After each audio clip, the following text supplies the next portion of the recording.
Madam Speaker!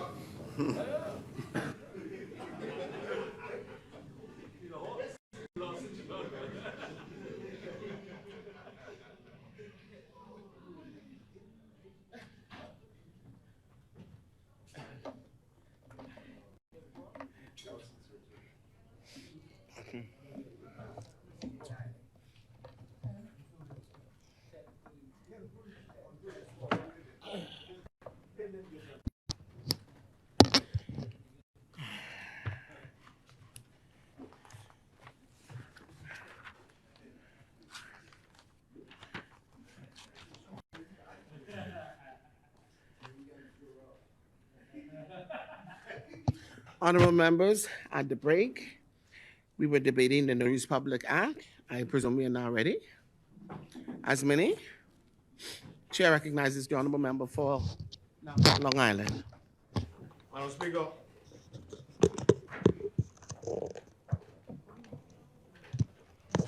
Madam Speaker, it's a great privilege to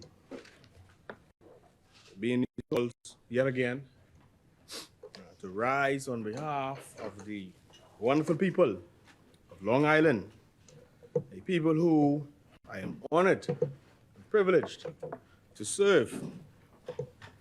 You know, Madam Speaker, before I get into my contribution, I want to celebrate the Bahamas Games team that has come to Nassau to represent Long Island. Thus far, we are in fourth position, right, behind Columbus Isles, which is represented by 3 islands, and behind much bigger islands, Providence and Grand Bahama. And if the week goes the way we want it to go, we might pass 1 or 2 of them. Be it as it may, Madam Speaker, sheep runners run things. And Madam Speaker, I was happy to be a part of the opening ceremony on Saturday, I believe it was. I walked out with the team, and my predecessor, the Honorable Larry Cartwright, was a mentor of mine. And I'm really proud to see how well our team is doing. This morning, we defeated Grand Bahama in softball 6-2. And you know, I'm proud to say, Madam Speaker, that we swept sailing. Took every gold medal there was to find in sailing back home to the home front. Madam Speaker, I know you are a person of Long Island roots. So you have some sheep runner in you, and so you can appreciate what this means for us, you know, to be able to do these things without the sporting facilities. You know, we don't have these kind of facilities, but we're still here performing, participating, don't have a gymnasium, but we are currently in fourth position. And truth be told, if you look at all the other family islands, we are in first position because we are an island competing by ourselves. You know, in Long Island and, not Long Island, Nassau, the Providence and Grand Bahama, they could be in a different league of their own. Yes. Madam Speaker, I want to extend condolences to a few people who passed in my constituency. Ms. Paula Wells, to her family, Darrell, brother Darrell, Andy, Ricky, Dennis, Rosie, her sister Katie, and to her daughter Destiny. I extend my condolences to the family of Miss Elva Ritchie, to her sons Radcliffe, Gary, and of course Mr. Jordan Ritchie, who was in charge of the passport office at one point and was an administrator. I extend my condolences. Also, Madam Speaker, I extend condolences to the family of Miss Clotilda Knowles, the mother of Bernard, Ben, and Barry, otherwise known as the Rowdy Boys, and also to their sister, her daughter, Ms. Muriel Cartwright. Lastly, Madam Speaker, I extend condolences to the family of Miss Geneva Cartwright, to her children, Kathleen, Monzel, Paul, George, everybody knows George, and yes, Chinese. Yes. Everybody knows Chinese, Sheila, Jacqueline, Anthony, and Patricia. I extend my condolences on the passing of your mother. One family. Madam Speaker, you know, I spoke in here recently about the challenges we have with air traffic in and out of Long Island, flights. You know, members of the Long Island team representing us at the Bahamas Games have had challenges getting out as well. It's been a struggle getting out of the island. And the team has been having challenges even returning to the island because the planes are usually considered to be full. One of the reasons for that is because San Salvador is combined with Long Island. We must disentangle those two so that flights can go to San Sal, flights can go to Long Island by themselves. Separate flights can go by themselves. This has been a challenge. This has been a challenge. And remember, what is happening, I understand, is that teams have been staggered as they come in. So you have, due to accommodations, I'm told, some teams come ahead. Once they're finished with their events, they go out and the next set come in. But my understanding, Madam Speaker, generally speaking, is that the Bahamas has been a challenge for us. If we can disentangle those two islands, that would be great. Unfortunately, given the length of the runway in Long Island, the fact that there's a hill at the end of that runway, Bahamas is not able to come in there at full capacity. So they only could bring in about 38 or so passengers. And one of the things that have to happen with disentangling us from San Sal is because, you know, San Sal is 19, we have 19. We have far more than 19 people going in out of Long Island. I think the member for Weston and Bimini, who was the former Minister of Tourism, could attest to how Long Islanders could fill a Bahamas day to day. So sometimes we could even do 2 flights in and out of Long Island. That's just Long Islanders. But when you add in tourists and persons who are coming down, you know, we have a desperate need for airlift. Madam Speaker, with respect to the bill, I note the amendment to this bill, and as counsel and attorney, I get the intent of the bill. I get it. But one of the questions that arise is, would MPs have to apply, you know, about the paperwork for this exemption? I see them talking about an exemption to different categories of persons. Would these people have to apply, or is it taken as public knowledge? You know, is it taken as public knowledge that these persons are serving as members of Parliament, etc., and they would automatically be exempt?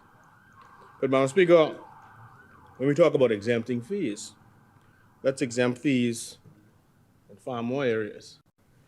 There are far more areas to which exemptions are required.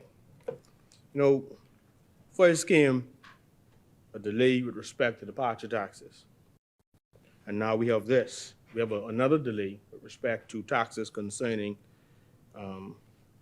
fishing vessels. You know, I'm from one of those islands where fishing is our bread and butter. We thrive and survive off that and a couple of government jobs. Farming has declined. We're hoping to get back there.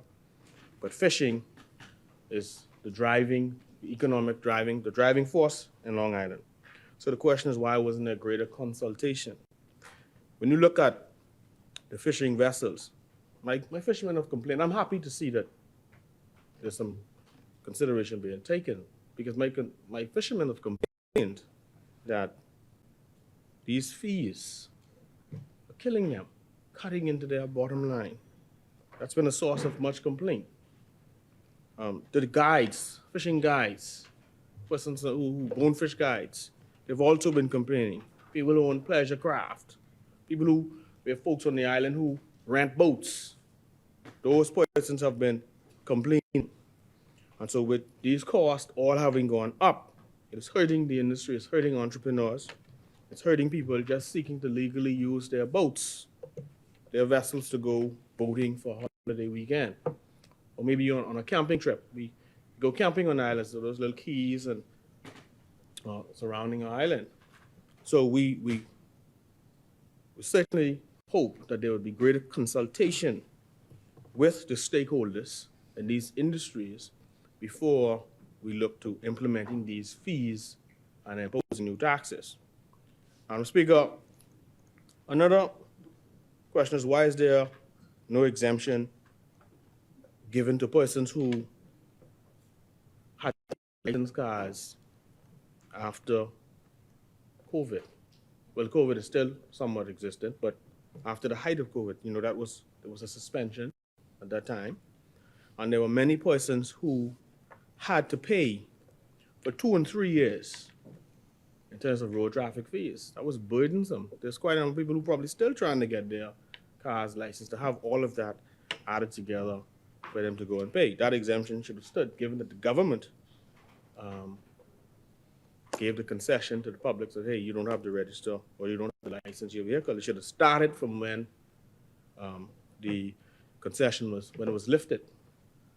Madam Speaker, I personally can attest to, as a business person and in the industry, having to license multiple SDs and having to pay for 3 years of licensing and inspection, things that didn't happen for two reasons. One being that the government at the time didn't have any office on the island, and also, which wasn't at no fault to those of us in that industry, but also because government had suspended licensing, been generous enough to give concessions. So I believe firmly that in the interest of not burdening people so much, that concession ought to have been given. It should have started from the point where the government decided, okay, you're now going to have to license cars again, rather than forcing people to pay for multiple years at a time. Madam Speaker, there's a heat wave. We have a heat wave. We've seen the news and the meteorologist reports.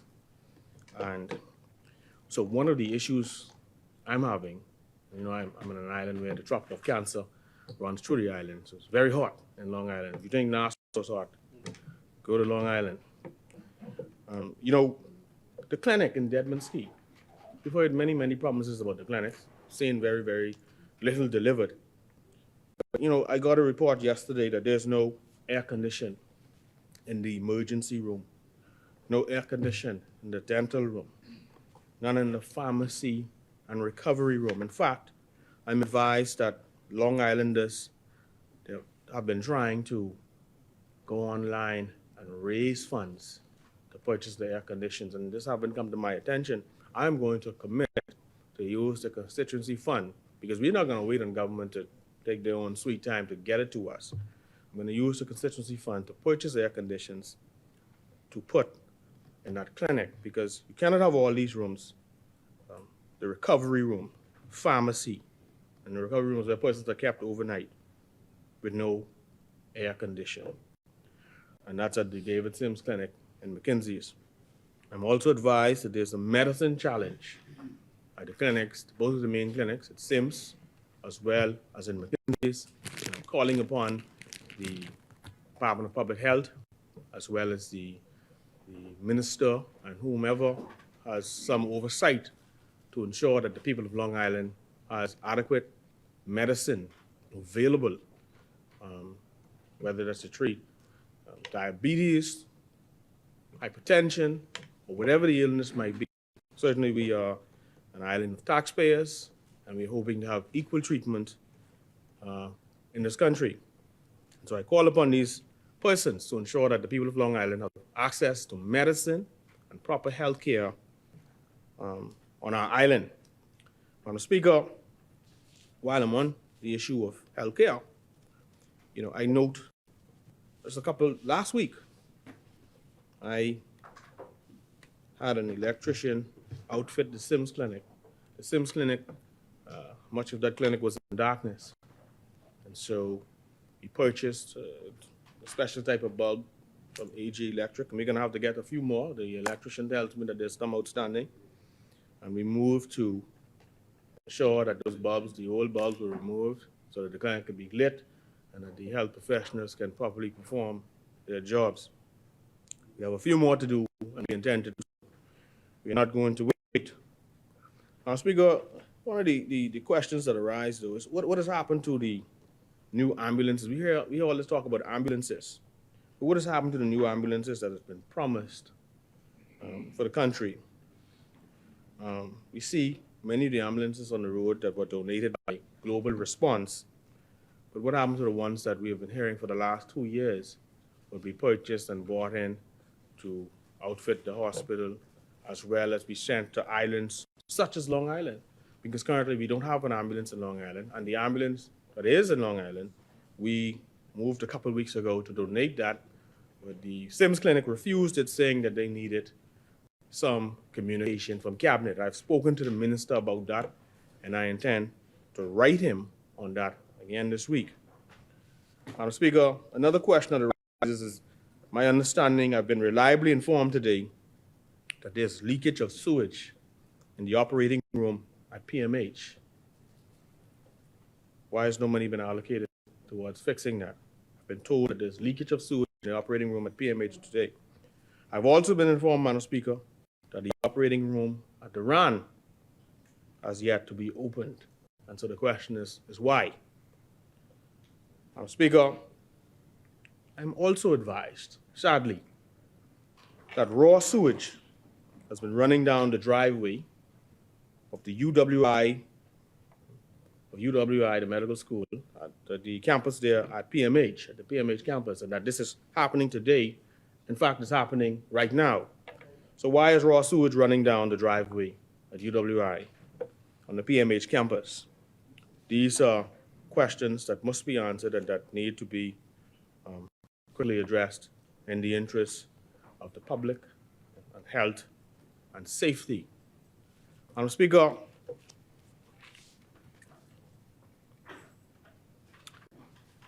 notably, yesterday, I was advised that Captain Moss, who is the operator of the Long Island Sun, the mail boat, informed my constituents that he had been told by the Ministry of Transport that he could only make 3 trips per month to Long Island. Now, apparently he was coming once a week over the last 4 weeks. Why was he told that he could only make 3 trips to Long Island? What is the reason for this? Mr. Moss provides a much-needed service to my constituency. So why has that been interfered with? He's doing this without having the contract for the mail bag. So the question is, why has Mr. Moss not been awarded the mail bag contract? The people of Long Island want to know. We'd like to know. Madam Speaker, with respect to our roads, we've heard that the road contract or a road contract is proposed to be in the works for Long Island. The question is, when will this contract be signed? And more importantly, when will this contract be executed in terms of on-the-ground execution of the works? We are having a very rough, horrendous driving experience in Long Island. I mean, it's not potholes anymore, it's pot craters. Okay, persons are weekly losing vehicles, weekly losing. You think it's bad in Nassau, you come to Long Island, it's a completely different experience. And there are persons who've been here for the regatta who attest to that.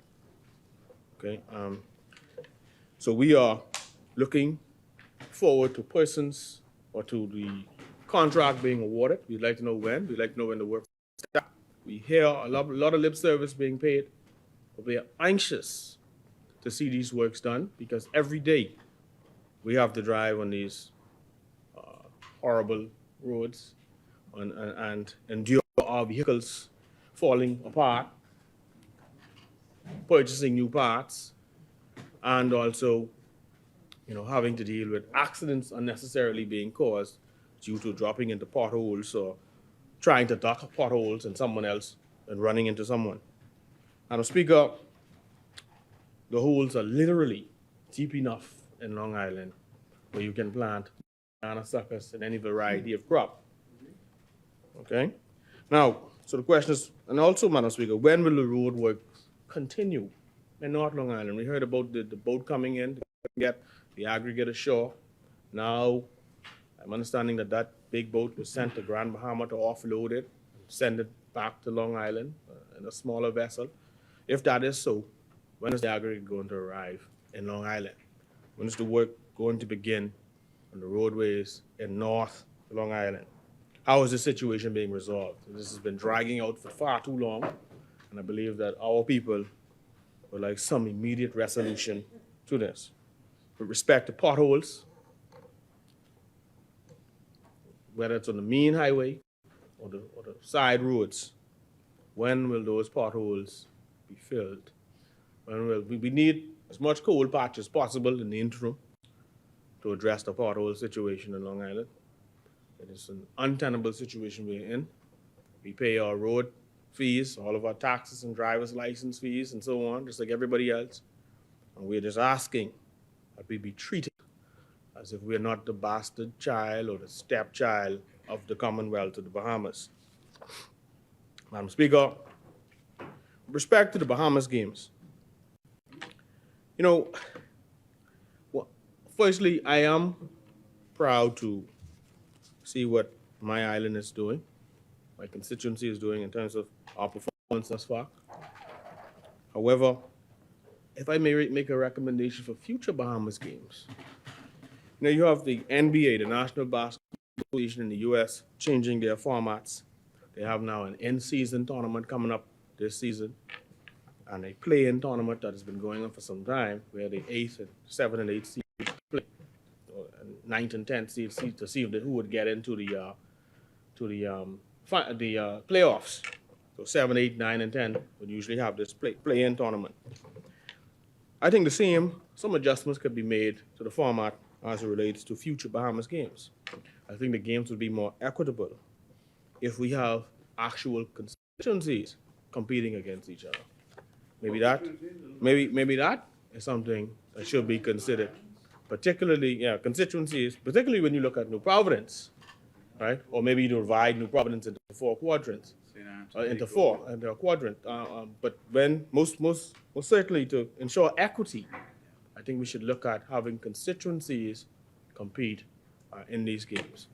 Madam Speaker, with those few words, Long Island rests. Thank you, Honorable Member Antonini.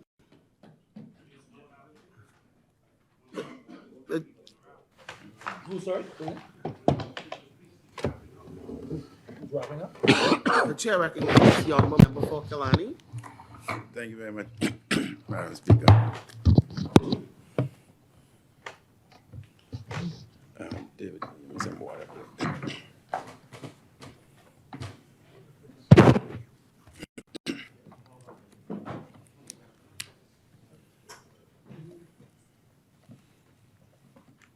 I can't start without the water. Just getting over flu, man. So I don't have the energy. Yeah, but put on the helmet then. No, I'm sick today. Sick today.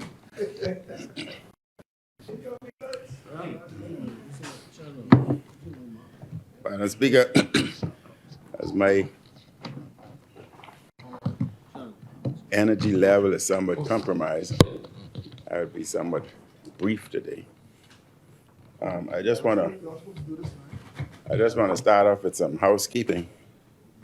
Madam Speaker, I note that there were quite a number of students here, summer students, who were employed. I didn't know that the program had started. This is independence. We're one nation.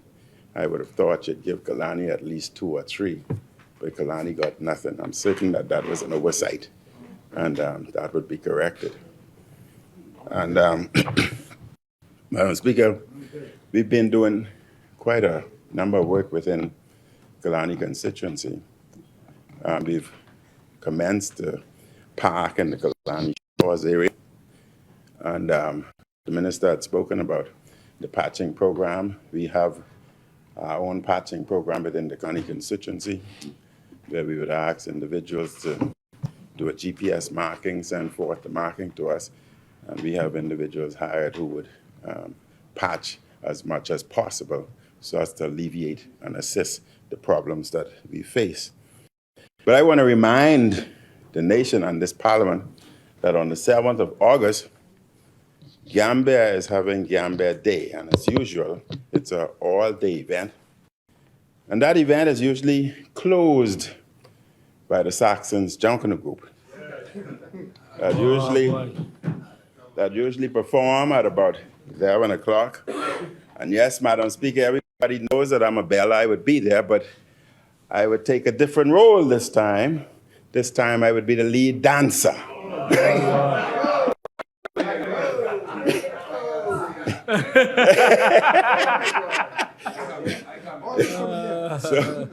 So you are all invited. I and my grandson will be the lead dancers for the Saxons Jungle Group closing the 7th of August. Coming down to Campbell. And I want to remind, since our event is coming, the 7th of August, I want to remind the Minister of Environment and Roads and Park that the Gambia Park would need cleaning and the Verges would need cleaning also. And we hope that you can do that for us before the 7th as the bushes are becoming uncontrollable. Madam Speaker, I rise today on behalf of the people of Kalani constituency at a joyous time in our nation's history. On Monday, we celebrated the 50th anniversary of independence. And in 1973, we became a sovereign, independent nation state. But I remind us that the Bahamas is much older than 50 years. Indeed, our parliament was established in 1729, though it was not fully represented at that time until 1967. This is when we attained majority rule, an occasion which is today celebrated by all Bahamians. 1973 was not our birth as a nation.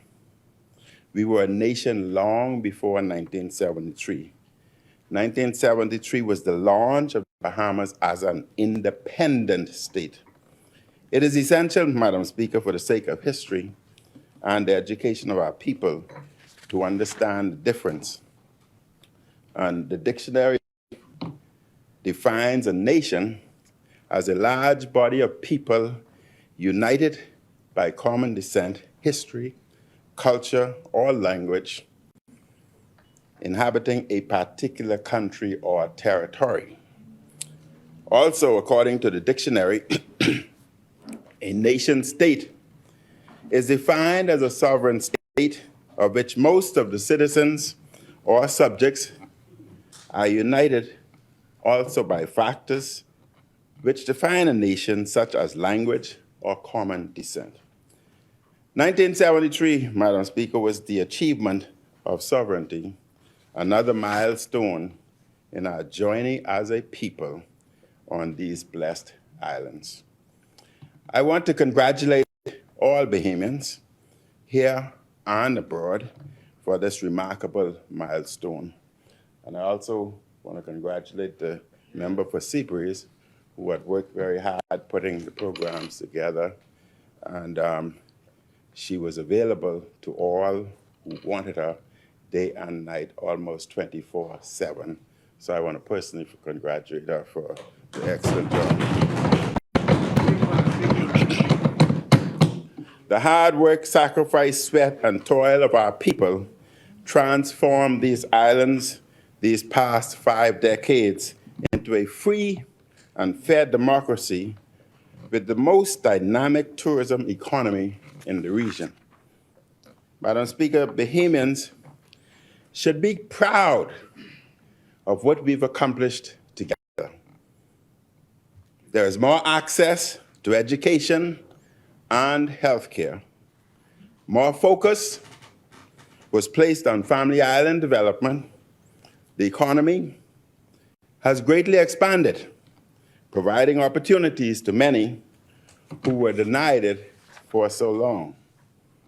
Free speech and fair elections are part of our culture. A free press thrives. And while we celebrate all we have done, let us also look towards the work we have to do over the next 50 years. We must improve the quality of education we provide. This also includes, Madam Speaker, universal preschool education, which was advanced under the previous F&M administration. Madam Speaker, this is important because we were informed that 60% of our students entering grade 1 are ill-prepared, are not prepared for grade 1. What that means is that that group of ill-prepared students advances to grade 2 ill-prepared, advances to grade 8 ill-prepared, grade 9 ill-prepared, and hence our graduation rate we see today.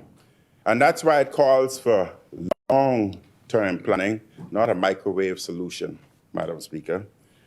The revolution in various technology continues, and we must embrace this revolution at the University of the Bahamas and BTVI. And I'll expand on that at some other date, but I'm certain the Minister of Education is well versed with what I'm talking about, as she is usually on top of, as the young people would say, she's on top of her game. Major investments are needed to keep improving healthcare, housing, and Social Security. We must continue working to find new industries to diversify our economy. Quality youth intervention programs are needed to help young people choose productive lives rather than ones of crime and violence. The state needs to transfer more the land it holds to ordinary Bahamians in a fair and transparent manner. Madam Speaker, the Bahamian people have a resilient spirit.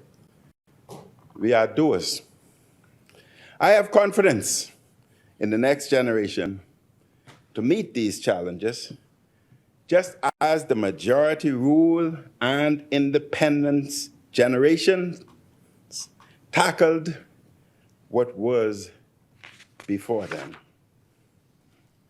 Those generations built an independent Bahamas that is much better for our people. Our next generation should set making the Bahamas a developed country over the next 50 years. We must, Madam Speaker, keep setting lofty goals. We must keep fighting, not among ourselves, but we must keep fighting to make the lives of all Bahamians better. This includes major interventions to reduce crime, reduce violence, and social decay. Madam Speaker, we are here to debate the Notary's Public Amendment Bill 2023. The bill seeks to amend the Notary's Public Act to establish the duration and validity of licenses issued in accordance with the Act. It also seeks to provide for a grace period of 1 month between the expiry of a license and the time to renew.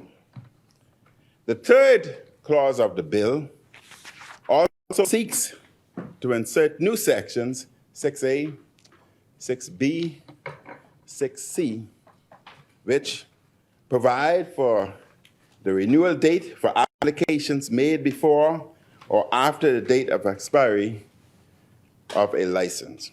It seeks to exempt certain licensees from the payment of renewal fees.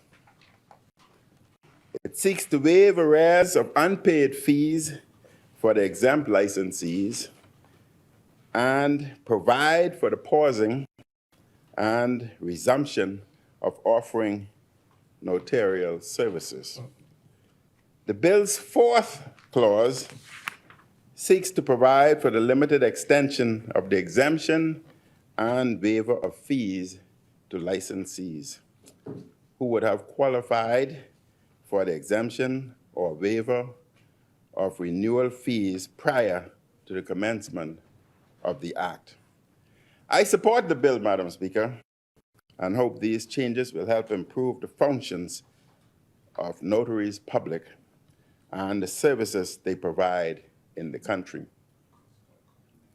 Madam Speaker, it was so great, in fact good, to see the Prime Minister of the Bahamas in the country for the independence celebration.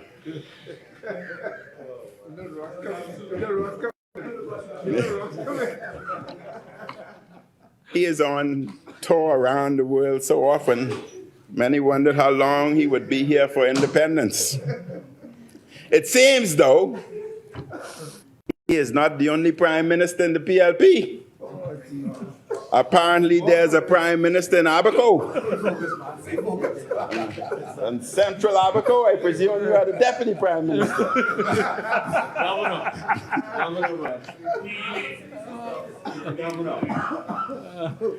And, Madam Speaker, and the Prime Minister said, that is the Prime Minister of Abaco, we better get used to it. Central Abaco, I say to you, get used to it. The new sheriff in town.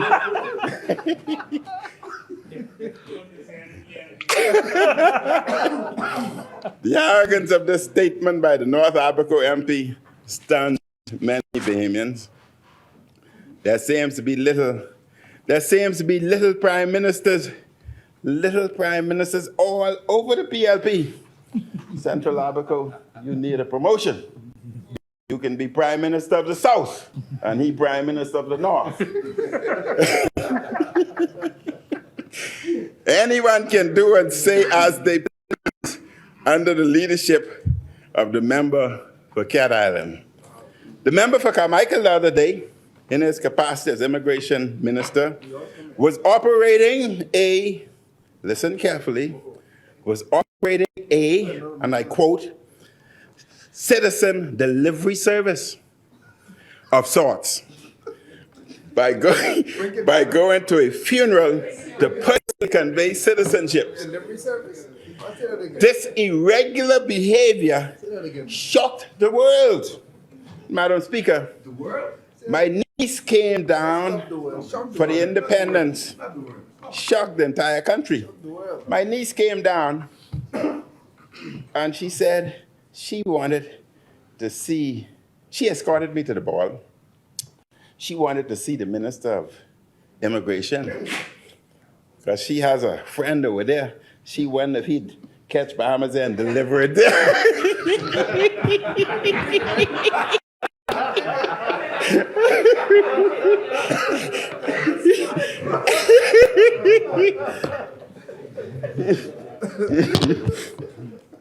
I told her the real Prime Minister, not Abaco's. The real Prime Minister said that won't happen again. So she was so saddened to know that that couldn't be delivered. Madam Speaker, this irregular behavior shocked the country. So what's next?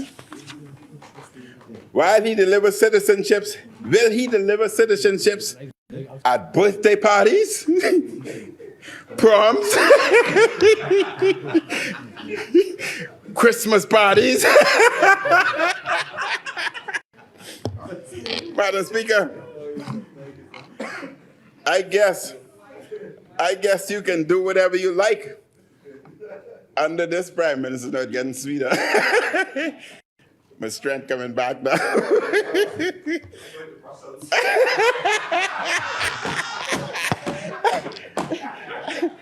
That's fine. That's fine. You could go anywhere. I tell you one thing, the Bahamian people ain't buying your ticket. Madam Speaker, I guess we can do whatever we like under this prime minister. We saw this too when there was a public back and forth between the Minister of Works and the Prime Minister over who was to blame for not carrying out the BPL hedge strategy we left in place.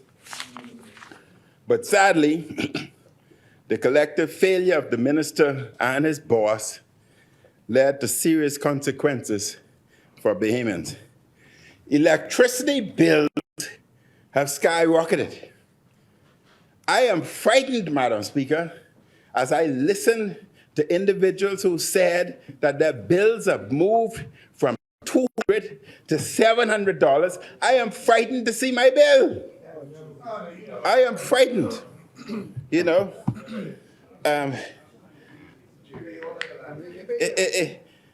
you know, the other day my generator was on. I say, oh, Jesus, I wonder if my bill was paid. I was somewhat frightened. Bahamians should remember that PLP is at fault for this when they have to pay these high astronomical bills. The PLP was at fault. We're now hearing that they are load shedding during what's already a very, very hot summer. Madam Speaker, I am so miserable standing here with this heat.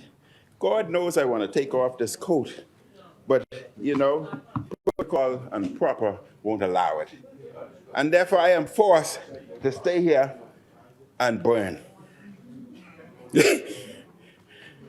We are now hearing that there may be load shedding during what is already a very, very hot summer.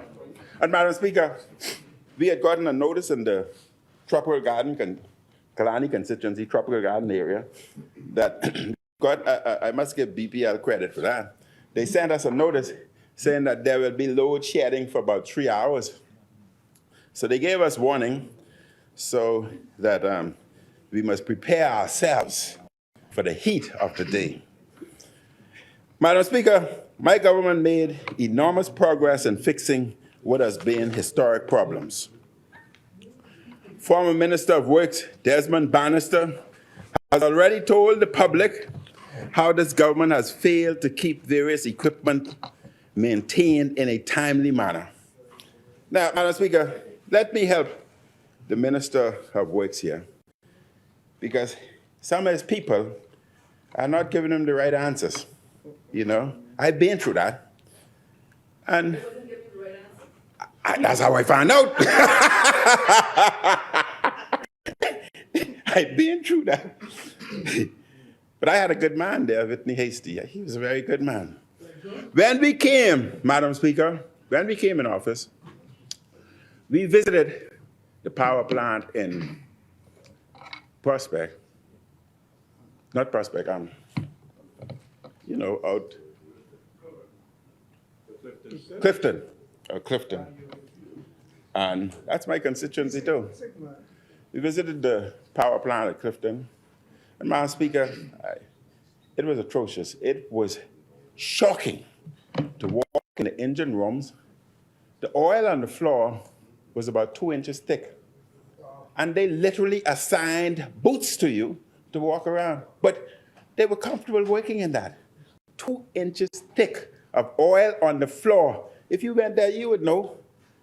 It was a disgrace to say that Bahamians, engineers who are pride of their country, their equipments, their facilities, working in such condition, poor condition.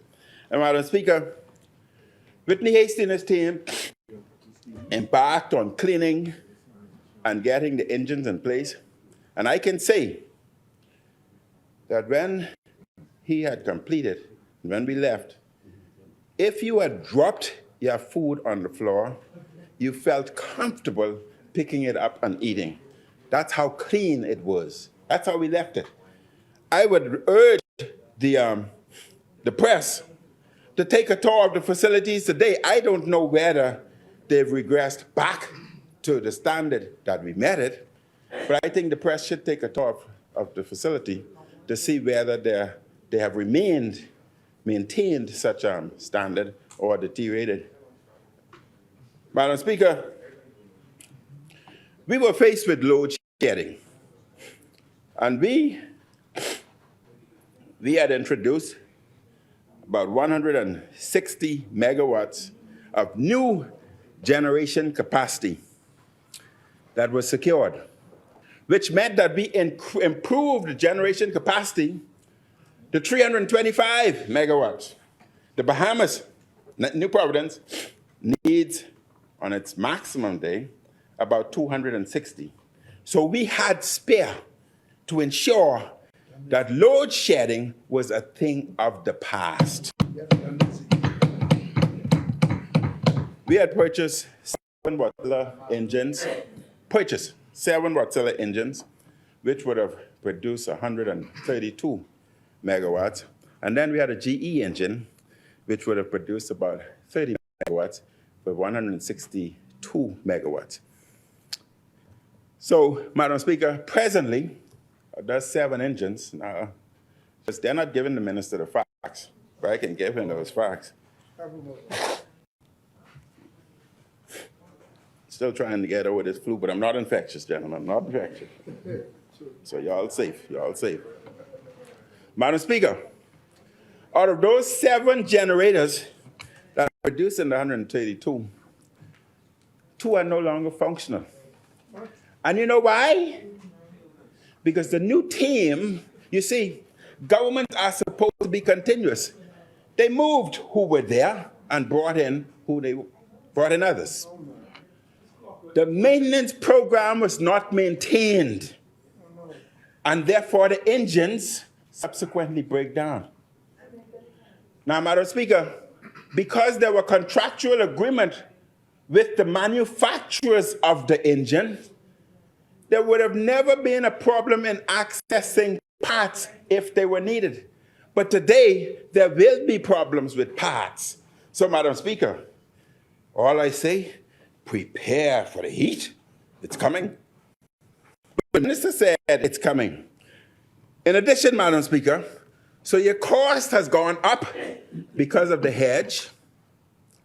Now they place us in decrease the quality of our livelihood with the heat.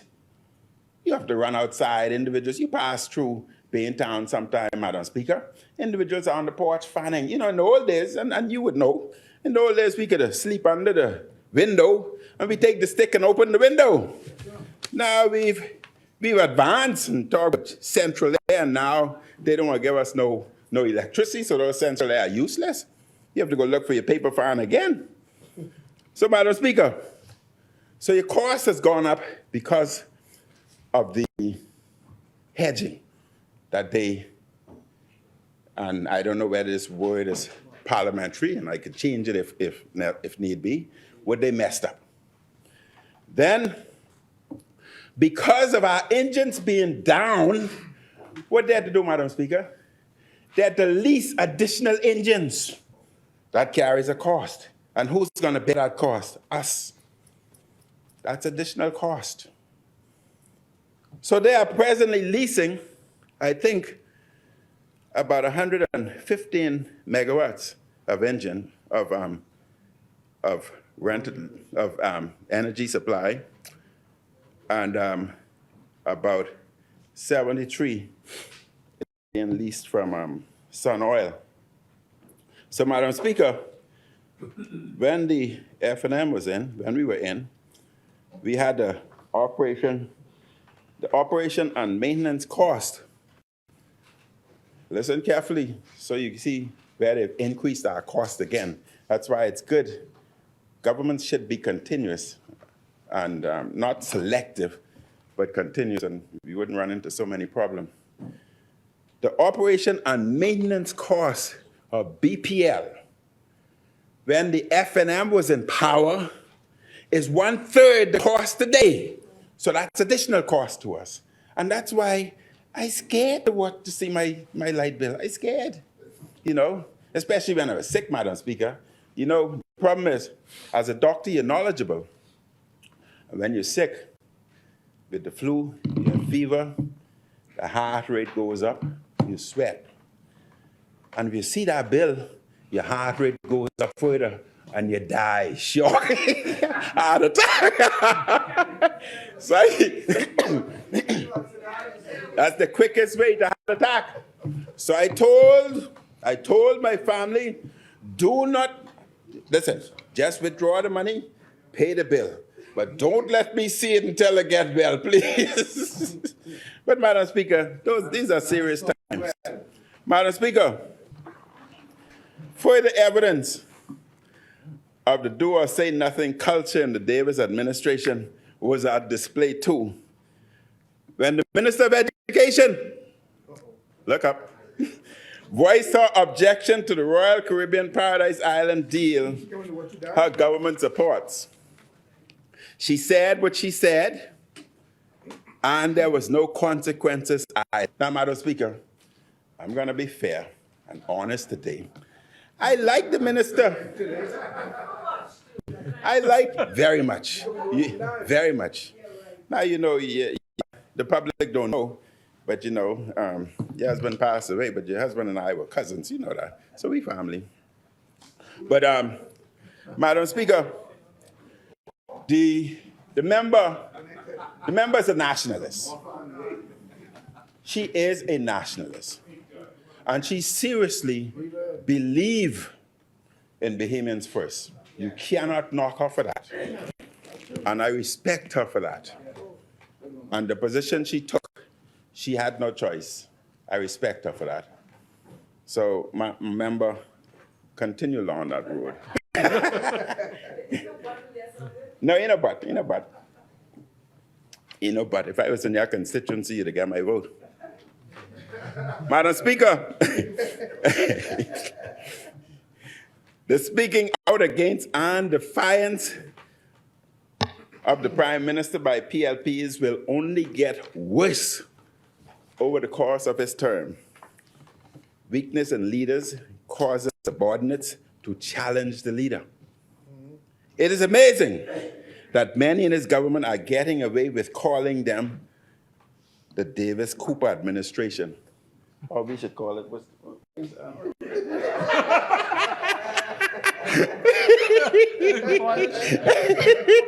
Cornish.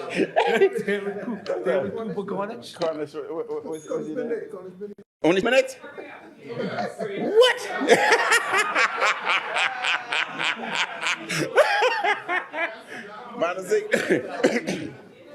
Madam Speaker, because of my illness and slow movement, I ask for an additional 3 minutes. Yes, I agree. Yes. Madam Speaker, there was a remarkable spirit. There was a remarkable spirit of togetherness at Clifford Park at the Independence celebration. It is my hope that we keep this spirit throughout this Independence year and beyond. Only the spirit now, not the spending. Only the spirit, not the spending.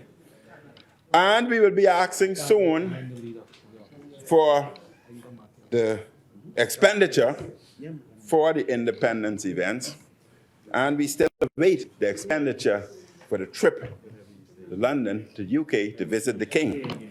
We are blessed to live on these islands, surrounded by such spectacular natural beauty.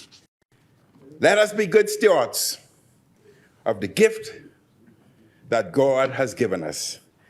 Let us be good stewards, Madam Speaker, of the resources of the state. And let us be good stewards of our future.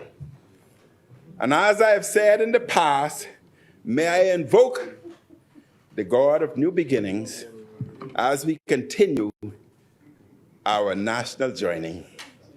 May God bless all of us, Madam Speaker. 1 minute.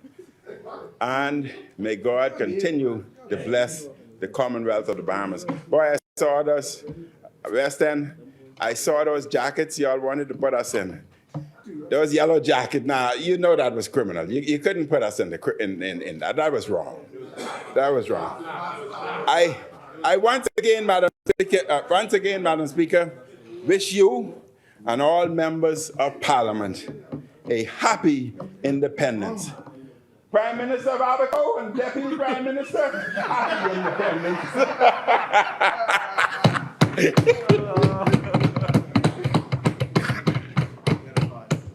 Chair recognizes the honorable member for South Beach.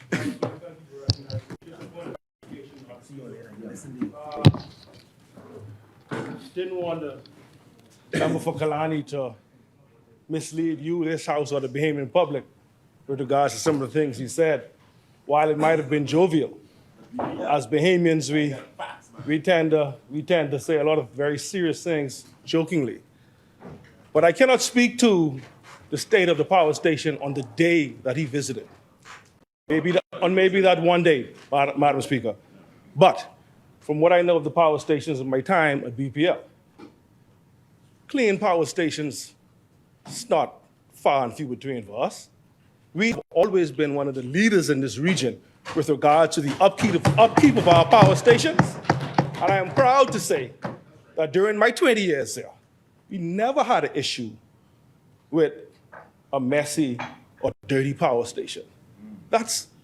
And doc, I mean, the member is a doctor, not an engineer. And engineers will tell you that you cannot work in that type of environment. They will not. Again, Madam Speaker, with regards to load shedding, the CEO had a press conference related to load shedding. And to clarify again for you, this House and the Bahamian public, he mentioned that there would be load shedding. But the load shedding is as a result of non-maintenance. During the previous administration, no generators was maintained. And as you know, and everybody knows, generators need to be maintained on an annual basis. For 4 years, no generator at BEC BPL was maintained at all. So in order to ensure that we don't have complete blackout, we need to take a few offline, maintain them while we service the other remaining areas. That is the reason for load shedding. It is not because of incompetence, right? It isn't. Perhaps the member might share with us, this House, you, Madam Speaker, and the general public, why. You remember the generators they paraded through Nassau? Yeah. These expensive, why all of them can't work at one time? Yeah. Perhaps the member would share and let us know why, what's the problem there? The chair recognizes the honorable member for Kalani. It's unfortunate that the member could sit here or stand here and tell me that my eyes were lying to me over 6 years ago what I saw. And I was wearing my glasses that day. He is telling me, I can tell you what I saw. On that day? On that one day? So you want to say on that one day? It's clean every day. Madam Speaker, you know, sometimes it's very difficult to argue with those who don't necessarily know all the facts, you know. And I will sit you down one day and give you a lecture. I will educate you, right? I'm not only a doctor, I'm a man of science. Thank you, Madam Speaker. Thank you, honorable member. As many? The chair recognizes the honorable member for St. Barnabas.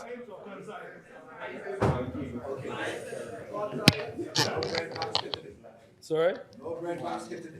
Yeah, I don't have a problem being called a bread basket, man. I mean, you're fighting for the people. The right people. You keep on shouting them numbers. Thank you. Thank you very much, Madam Speaker. Rise, Madam Speaker, on behalf of the resilient people of St. Barnabas, who's given me the opportunity to be here for a second consecutive term. I don't take that lightly, Madam Speaker, particularly considering the large political odds that were put next to my name in the lead up to that election.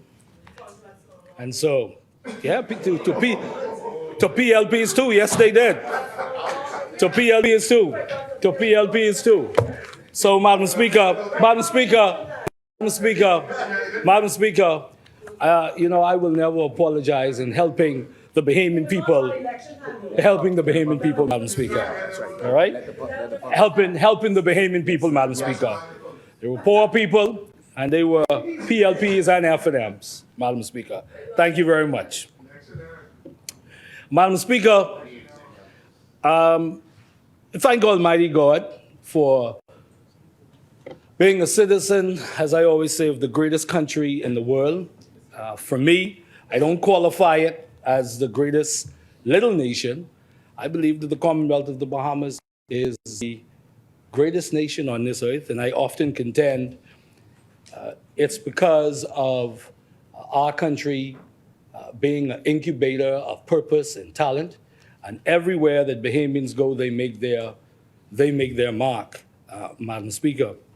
Madam Speaker, as many members here this afternoon and this morning would have elaborated a bit on the 50 years of independence, I shall do so as well, Madam Speaker, before giving a few thoughts on the bill at hand. But first, Madam Speaker, would like to let the people of St. Barnabas know, as we continue to deal with this extreme heat, that very shortly there will be an announcement to, you'll be able to pick up, for those who need water, you would be able to pick up some bottles of water from the constituency office to help wherever we can, because the truth is, and I would hope that the member for West, Grand Bahama and Bimini, the Minister for Social Services, will keep an eye on the homeless. We'll keep an eye on the homeless, especially, and those people who, unfortunately, in our society are already in vulnerable positions in terms of where they sleep. And the fact is that this heat is unbelievably dangerous. And so just to suggest to the member to be aware of the homeless on the street and those in particular persons who are very vulnerable, Madam Speaker. Madam Speaker, I said, I believe, my father taught me, among many things, that you can't be perfect, but you try to be consistent as you can be. And I say that because one of the things that I have been consistent in, and it has been echoed from many members, is the idea that we should be having a bigger discussion and elevating the debate on where we are as a country in our 50 years. And there is no doubt that we should and have recognized the efforts and the sacrifices and the life's work of our forefathers and foremothers. And as others have, would like to congratulate the member for Seabreeze, who was very diligent in her work. It was obvious. My wife and I attended as many events as we could have. And the honorable member, as other members, was there every night, every day, no matter what event it was. And she deserves to be applauded for her efforts, Madam Speaker. Also, Madam Speaker, I'd like to thank the Bahamian people for the honor of sitting on the National Honors Committee with the honorable member for Fox Hill. I consider it a humble honor to be able to find a national way to recognize persons who continue to give and contribute to the Commonwealth of the Bahamas and its development.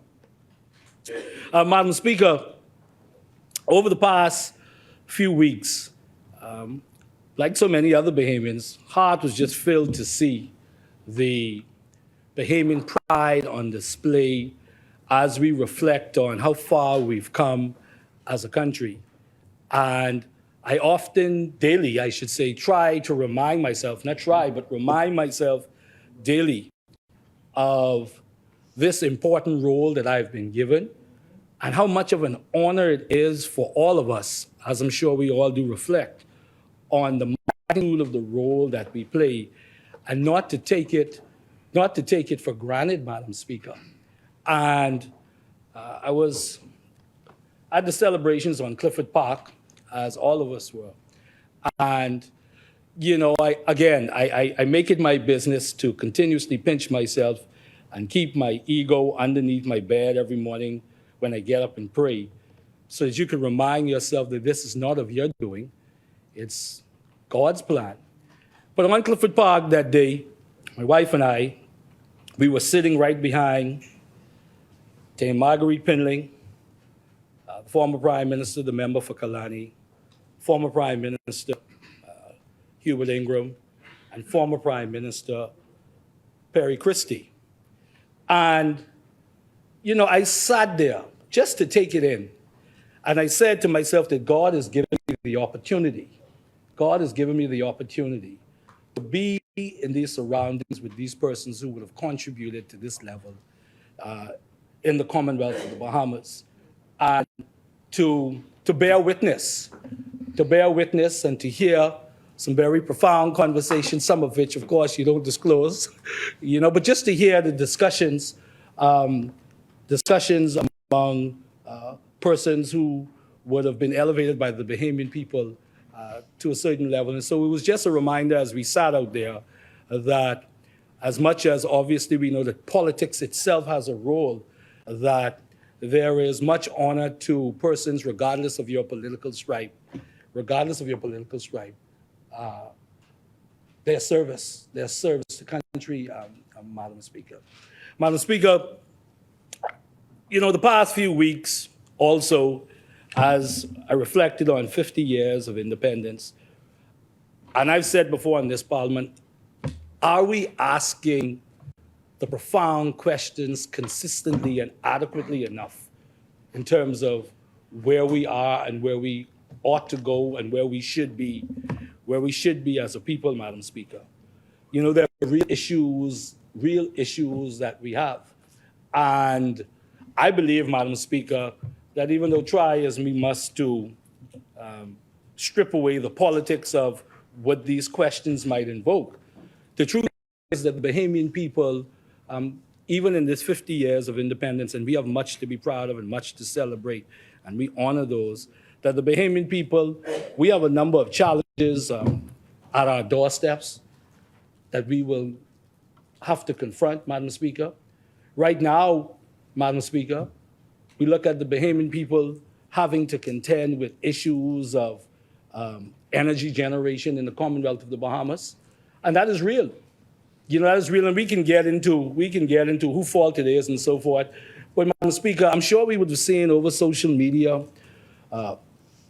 islands in darkness for hours.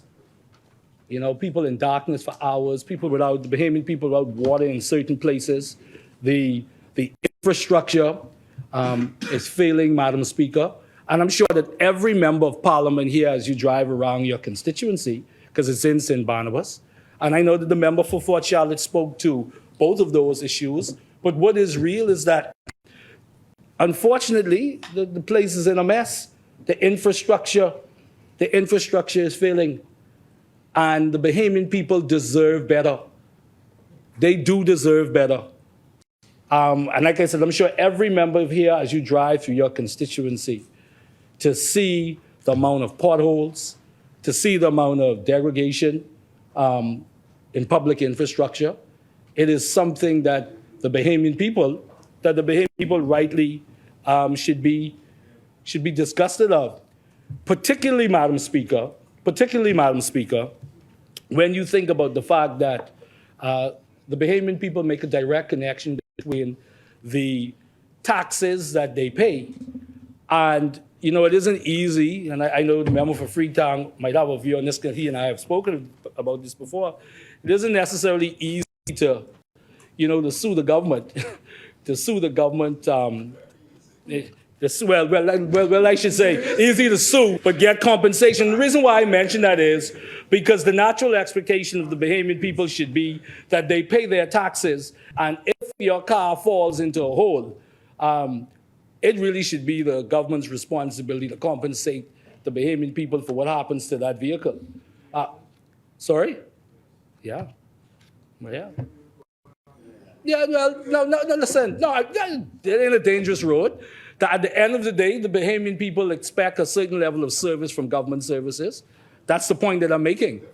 No, but that's they pay their taxes. No, they pay their taxes. They pay the taxes. The point, don't try to. The Bahamian people, they pay their taxes. Stay focused. They pay their taxes, and they should expect a certain level of service from the government. I'll repeat again that we have, there are Bahamians who have been contending with darkness in 2023. Darkness. Yeah, darkness. And it's on the day of on Independence evening, something came across social media where the electricity was out in Abaco. It was out in Abaco during an independence celebration. That's where we are, and that's what we have to contend with. We're now at 61 murders in the Commonwealth, 61 murders in the Commonwealth of the Bahamas. 61 murders in the Commonwealth of the Bahamas, and that should bother all of us. 61 murders in the Commonwealth of the Bahamas. 50 years of independence. And not to suggest, for those who may try to stir it up, that I'm attempting to diminish what we've done in 50 years, because I would never do that. What I'm saying, though, is that as we pivot for the next 25 and the next 50 years, there are real issues that we have to contend with, that this government, because you are the government, has the opportunity. So as much as these 50 years and this 50th year of independence bears great distinction, the question that we must all ask ourselves, and this government must ask themselves, what will the Bahamian people say that this government who was in the 50th year of independence, what did they do on behalf of the Bahamian people? What landmark pieces of legislation has been brought to this parliament for us to truly transform the lives of the Bahamian people in a significant way? The member for Angleton, to her credit, my cousin, to her credit, has been consistent in talking about the challenges facing education. And the most recent former Minister of Education, Minister Jeff Lloyd, also talked about it. So you ask ourselves, what type of education system, what do we want to do? What kind of serious deposit will we continue to put down to educate the next generation of Bahamians and to mitigate? Madam Speaker, just being very, I'm trying to get us to the point, Madam Speaker, to make the larger point that we have real issues, that we ought to deal with in the Commonwealth of the Bahamas, Madam Speaker. We have the issue of immigration, that is front and center. And once you strip away the politics, the reality of it is what Bahamians feel. I'm not talking about xenophobia. What Bahamians feel is real and true. The member for Centerville talked about it today, about Bahamians not feeling like they're second-class citizens. So Bahamians talk about, so they have their land, and when their land is occupied, and they try to get people off, they talk about the injunctions that happen and how it disadvantages them. These are real issues, and even when we go back to the need for criminal justice reform and judicial reform, and I know we've all talked about it, why are we bringing bills to this parliament to make the necessary changes that even the Commissioner of Police has talked about that needs to happen? When are we going to be dealing with these major issues, Madam Speaker? So, Madam Speaker, I know that often there's this attempt to say that you're not talking about the bill, but the truth is that these are, yeah, that's when it's appropriate for you, no problem.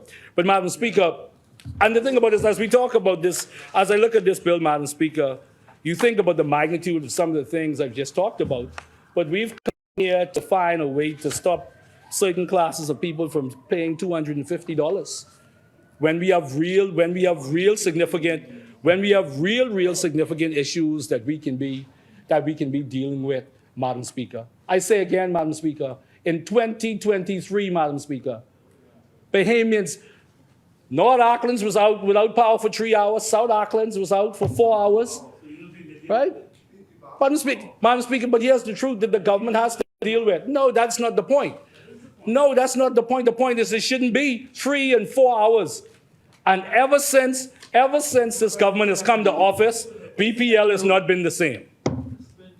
BPL has not been the same. BPL has not been the same since the government has come to office. And the level of power generation and what the Bahamian people are experiencing has not been the same, Madam Speaker. You're wrong. Thank you, Madam Speaker. The chair recognizes the honourable member for Central and South Africa. Madam Speaker. Standing on point of order, I believe, good gentleman from St. Barnabas is seriously misleading the Bahamian public in a whole. When you look at road degradation, it's not something that happens overnight. It's something from lack of governments over the previous administration that has caused us to be in this situation that we're in now. When you're speaking about BPL and how the problems are consistent now, that's because of lack of maintenance, lack of proper distribution. I know particularly from Abaco, where the lines were thrown up on the rocks. The power, the management was deprived of the tools and the necessities that they needed to get the jobs done. I speak to the men on the ground on a daily basis who work night and day to work with what they have. And it is obvious, it's clear that everything was dismantled from the previous. So these aren't things that just pop up and happen overnight. And this relates to crime as well. But what I do see is almost 2 years in, I see optimism. I see a brighter future. I see the Bahamian populace looking like we are going to come out of this better than before, looking like they have a government that cares. But I just want to say that it's very misleading to say and go down the line that he was at that moment. Thank you, honourable member. The chair recognizes the honourable member for Kalani. Madam Speaker, since the member following on the footsteps of the member from South Beach, I challenge both members to bring the maintenance log here to Parliament and table those logs, which would show the facts. Otherwise, they need to withdraw what they're saying because they know that they're not speaking validity or truth. Thank you, Madam Speaker. Madam Speaker, I hear the member, talk about that these things didn't just happen. The reality of it is, Madam Speaker, I'm sure that the honourable member isn't suggesting that the holes that are in these roads, the multitude of holes in the roads is a result of 2 years. Can be, my God, the Bahamian people would really be in problems if these holes were wrong prior to 2 years ago. Madam Speaker, the truth is, nothing tells the Bahamian people more about competency and ability of a government to govern than the ability to keep up the infrastructure. And right now, the government is failing in that regard, Madam Speaker. Failing in that regard. Madam Speaker, no matter how, you have a constituency, Madam Speaker, called Bamboo Town. And I'm sure if you were to give your opinion, if you chose to, ma'am, you would be able to say you have a problem with holes in the streets in Bamboo Town. As every member of Parliament would be able to speak. And I challenge any member to stand up and say their roads are good in their constituency and they all good. Exactly. So no member will stand up and say that. Right? Okay. So, Madam Speaker, I understand the importance. Every piece of legislation has a different level of importance. There's no doubt. Different levels of importance and different constituencies. Yeah, no doubt. But I do think it's a matter of prioritizing the needs of the Bahamian people, and we have to be very careful in how selective we are with pieces of legislation, particularly when you look at the challenges of the Bahamian people, Madam Speaker. The member for Central, again, I really appreciated his contribution this morning, because in this 50th year, we have to, as we go into the next 50, we really have to embrace this level of active citizenship that I've talked about as well, and that our people appreciate that as much as government has a responsibility, in which government does, as individual citizens, we all have an obligation So the greatness that we wish to see our country fulfill is directly tied to our ability individually to make the sacrifices we need to make, Madam Speaker. And speaking about ensuring that our people are not treated like second-class citizens.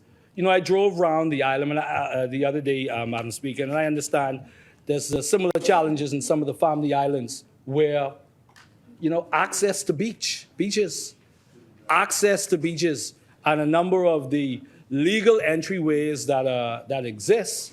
You know, homeowners are being very strategic. It's a problem we've had for a while, and it's something that we need to address because Bahamians are getting boxed in, and access to beaches are becoming very, very, very limited, Madam Speaker.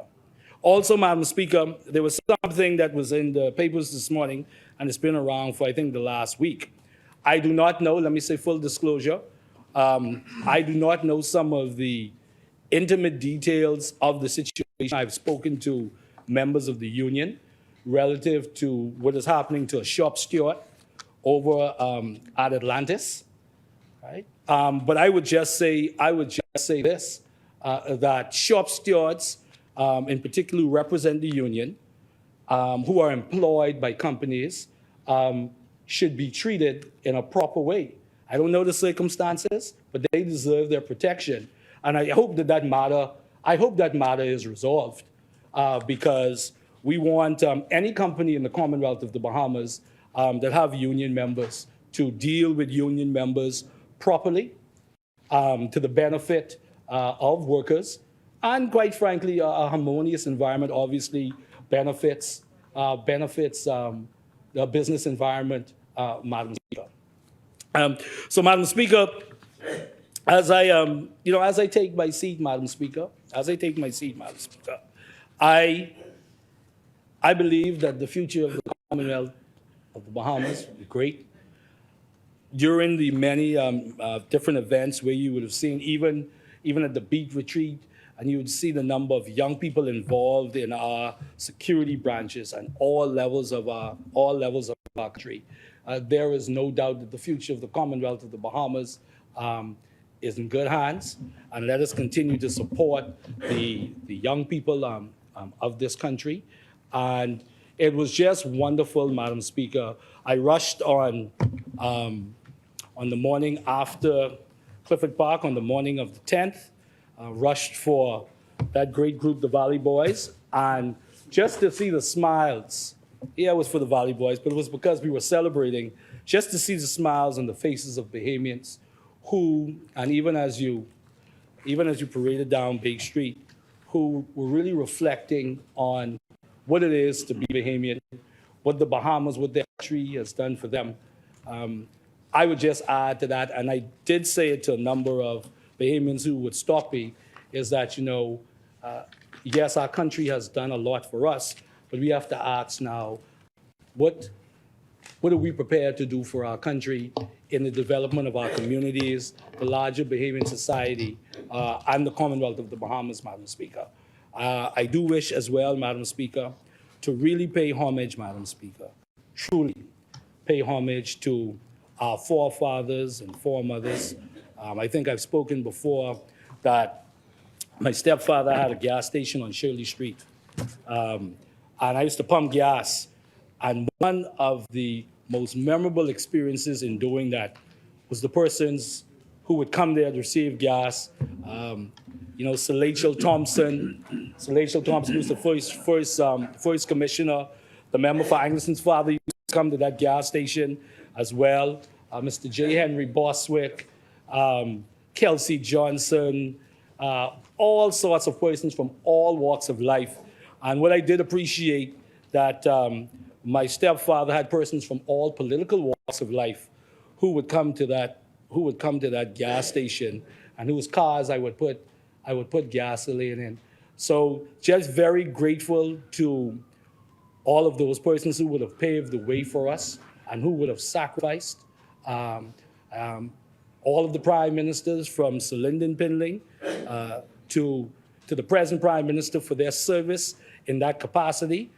because the truth is that heavy is the head that wears the crown, and obviously history is the ultimate judge of all of those persons, including the member for Kalani, who've led our country, and history will take care of that.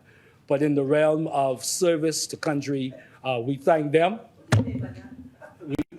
We thank them, Madam Speaker, and all who have contributed to creating the greatest country in the world, the Commonwealth of the Bahamas. Thank you very much, Madam Speaker.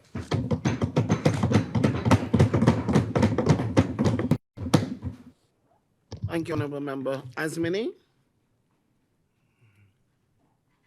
The chair recognizes the Honourable Member for Engliston. Thank you very much, Madam Speaker. Mr. Speaker, I won't be long. I just wanted to indicate my support for this legislation, and to do so as I stand on behalf of the wonderful people of Engliston. Madam Speaker, you know what I like about the people of Engliston? They're just so real and honest, and they're very discerning. They always figure it out when you come in with some sort of, not that I've done that, I try not to do that, I try to be very frank with the people I represent, but you know, they're very discerning and very politically astute. It's amazing. And they're there watching watching what's going on in the political landscape, and they make their judgments. And so I really want to say how much I appreciate the people of Engliston for all those frank discussions and those real talks and those honest interactions. I'm very grateful to them. And I wanted to just mention a few things before I indicate my full support for the legislation. The member for Long Island made some assertions in this parliament, you know, and I mean, you know, I have a problem with just making a point for the sake of it, because you see something and say, oh, see it there, you know, because you're really trying to, in my view, seeking to be spectacular and scandalous. But on the issue that he raised about some sewage rolling down the road, I think he's alleged in the operating theater. And I happened to follow up with the minister, and he's indicating that there was a leak near the operating theater at Princess Margaret Hospital, or what we call the outer bound. The area was hoarded off, assessed by an external contractor, and is now being repaired. There is a block in the column, and an alternative route is being utilized. At no time was leakage in the operating theater. And he says also that any claim of some similar situation in the RAND is not correct. What the minister, and I'm not here to quote him, but what he did opine is that the member for Long Island, who speaks so much about the situation in Long Island, did not find it fit to speak about the clinics that are being repaired, the nurses' residence that's being repaired, the doctors' residence that are being prepared. But it's happening right under his eyes. But he won't talk about what happened, what he say happened at Princess Margaret Hospital, which is, you know, as we are now being advised, is not correct. So I'd like to correct the record on that. The second thing I want to speak to is member for Kalani spoke about education. And I think the member saying Barnabas, you know, I recognize the strategy. No, it's a strategy, and I recognize it, but I want to say to the member for Kalani, the issue of, I agree with you, pre-primary is the way to go. The problem, though, is it's such a long-term issue. It would 10, 12 years. So yes, you make incremental steps towards it. But the difference in our approach, though, is that we don't have 10 or 12 years. That's a generation of young person. So we have put in place strategies to immediately address the issue of the deficit of pre-primary. Yeah. Two ends. One of those is that we've been looking at reforming the curriculum for grade 1, so that in the first term of grade 1, where those children have not had access to pre-primary, they will be concentrating on literacy and numeracy and the fundamental skills, so that when they move through to the second term in grade 1, they will have been recharged in terms of that experience. The other thing that we've been looking at, where you spoke about going from grades 1, grade 2, grade 3, and et cetera, we've determined we're not going to allow that. We're not going to allow that. So what we've done is a study of GLAT in the last 10 years. And we've seen it's a diagnostic test. We've seen the results and what those results are telling us about in every single child. What happens is that you don't do anything, no one has been doing anything. You get a diagnostic test, and then you just keep moving the child through. I mean, what's the point of a diagnostic? So what we are doing now is developing strategies with the teachers, with the administrators, with parents. I met with parents myself, more than 1,000 parents on GLAT. And we will not contemplate a situation where a child takes a GLAT exam, which shows a major deficit, and we don't intervene. So we now have strategies that are underway, being developed for intervention strategies for children at all levels. So I just wanted to speak to that so that there's an understanding of what our approach has been on that issue. The third thing I want to talk about is BPL. And I've mentioned this before, and I hear St. Barnabas and Kalani, and come on. And I also heard the former minister. And I said, Lord have mercy. What is happening with our institutional recollection, historical recollection of BPL under the FNM? It was the most chaotic, disastrous, shady, suspect oversight of BPL that I think the nation has ever seen. I made 1 or 2 notes about it. I'll make some notes. First of all, you had the mysterious fire. Remember that fire? And we know what happened there, but remember the fire? And the insurers? You had the mysterious fire. Then you had an entire board, the board, the chairman, everybody gone. Everybody quit BPL under the Free National Movement. And what the chairman said at the time was that there were concerns about transparency, about with the operations, what was going on there. The third thing is the issue of General Electric. I never really understood it fully, but I know the Americans got involved in that. There was some to do with General Electric where you shift course on the matter. And then there was I hear you talking, and I'm going to find the article. No. I'm talking about when you come in here with a straight face and say, oh, BPL. Listen, and as the member for South Beach has said, a lot of these issues are historical. They're sustained. They've been sustained. And the former administration made a bad situation worse. That's what has to be understood here. A bad situation. You can't mash it up and then come the next day when you ain't got power no more, walking around and say, oh, you ain't do this, you ain't, as if you are some great proprietors of some great intelligence on energy and electricity in this country. The Abaconians will tell you, Abaco electricity been going off and off for the entire period under the Free National Movement. They forget. And there was a time in New Providence where the load shedding was so excessive and sustained, people were sleeping on the beach. And the then Prime Minister Kalani, Kalani said, we are in a crisis. The Minister of Works said we're not, the then Minister of Works, but the then Prime Minister said we are in a crisis. So I say all of that, and I just want to, and there was a study done, and I don't have it available to look at it, but this, as you will know, the FTI consulting firm made some observations about some of the dealings under the Minister administration. And they said, and they make the point that it would, let me not guess what they say. They say that the efforts to outsource electricity generation on New Providence were oblique. That's a very diplomatic word, and you can't see through it too good. Okay? So, this is why I say, like the people in Anglican, you can't be there, ain't got nothing to say, do all kind of things, mismanage everything, then come here and talk about this and the next thing and the next thing. Please, our people have some intelligence. Don't do it. What we do need, what I would prefer, if something Barnabas said to the nation, we need reform on energy.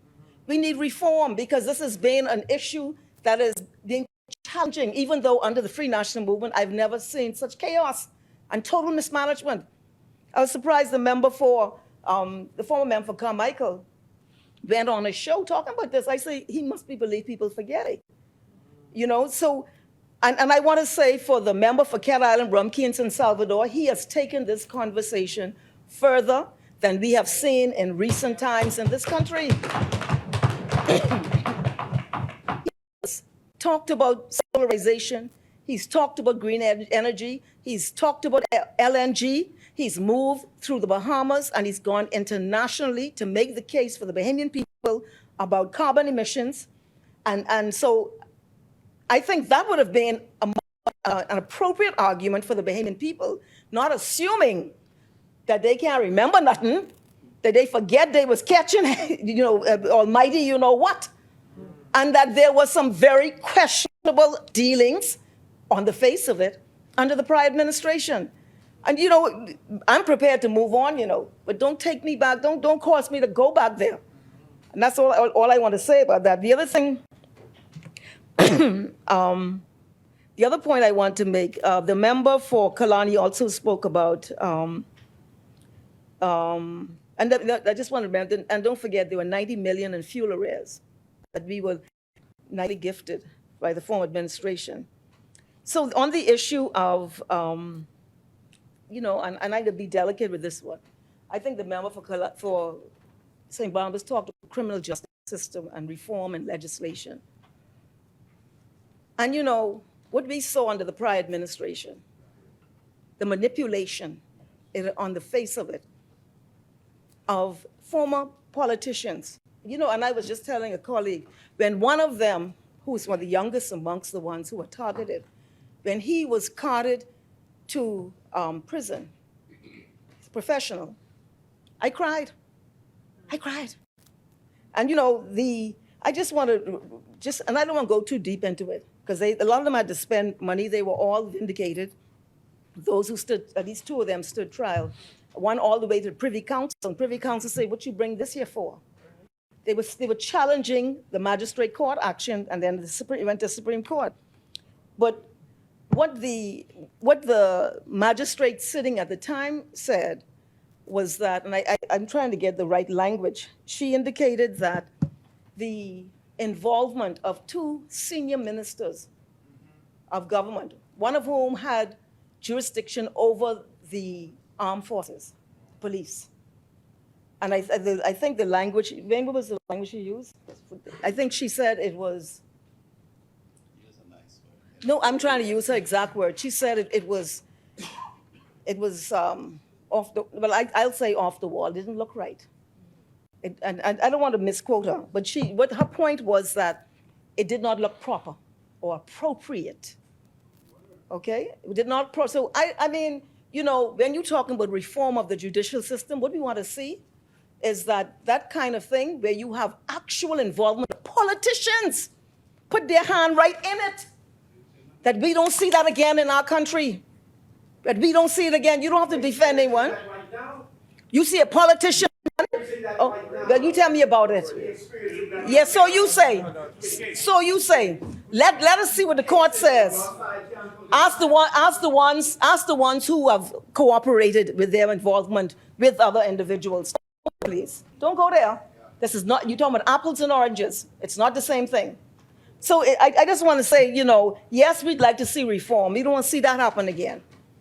Okay, we don't see that happen again. So when it relates to BPL and the mismanagement and the murky engagement by the former administration, the entire resignation of the board, one of whom I think was the campaign manager for the minister during the elections. And she said, fundraiser. She had to disassociate herself with what was happening at that time. Okay? Well, yeah, that's another thing. They said she used the money to buy. They started to insult her and degrade her afterwards. So, the final thing I just want to say before I get to my full support of this legislation, thank you very much, is, let me just see what this is here. Oh, this is the BPL Shell deal process oblique. And this is actually from Hartnell, and he speaks about it. He talks about the 19 bids and on and on. So, I mean, I've already touched on that, but this is an independent report on the oblique efforts of the, I'll tell you what it is. It's Neil Hartnell, Tribune report, and what he does, he summarizes the the deal with. Let me read from it, seeing that you want to talk about it. He says that the report by international consultants commissioned by the Prime Minister's office under the administration reveals that even BPL's then chief operating officer under that administration questioned the transparency and fairness of a process that resulted in the multinational energy giant's North American arm winning the contract to install 220 megawatts in new generating capacity. And then it goes on and on. They found that of the 19 bids received by BPL reflected multiple options, and it goes on. And this says that the Tribune Business on April 12, 2018 revealed the concerns among some participants over the structure of the bidding process. And then it goes on and on. Prime Minister Hubert Minnis was quoted in the press as saying that EY found minor irregularities, but none that could have changed the outcome of the bidding. Hastie made a similar comment to FDI. The FDI consultant report, though, said there was nothing to support suggestions that Mrs. Osborne had objected to the deal while BPL chair. Osborne reportedly objected to entering in a contract with Shell prior to a review by outside counsel. In interviews with FDI, neither Hastie nor Ferron Bethel and then they go on the dispute between the board that was appointed by the then administration and the administration at the time, and it goes on and on. So, but I think what I am seeking to emphasize here is that they found that their efforts to outsource electricity generation were oblique and not fully transparent over a deal ultimately by Shell North America. So that is the that's the language. The member for Freetown said that they say highly irregular, but I got to read it more closely to get that part. The other point I just want to state, I think the member for Kalani made a distinction between being a nation and being independent. And I understand the distinction that you make, but independence brought about what we call the nation state. It's a legal status, but it also brought with it symbols and culminations of the shared space and ethos that we have as a people. And so whatever we had pre-73 became hugely intensified after independence. And I just wanted to refer to the Bahamian people, Madam Speaker might know, is that there was, and I'm trying to remember the year, it might have been 1970, when the American government wanted to dump nerve gas in Bahamian waters. What year was that, 70? August 1970. And there was always the fear that they said they had it encased in concrete things, right? But there was always a fear that it could seep out. And the Bahamas was not comfortable with being used as a dumping ground for poisonous, toxic materials, and objected to it. And because we were not sovereign, they went over our heads to the British, and the British consented to this, for this to happen. For many in the Progressive Liberal Party at that time, who might have been previously opposed, this became the turning point for them. And so independence enhanced nationhood, but it also brought about an important fundamental component to our identity as a people and the legal status to make decisions as a full, free, equal member in the United Nations and anywhere in this world. And so independence, while you could say we shared values as a people pre-1973, 1973, July 10th, brought about a paradigm shift in our identity as a people and in our growth and in our self-identification as a Bahamian people. So I think, and I just want to say that on the issue of BPL, I just want to reiterate, everyone knows it's not new, the challenges that we face.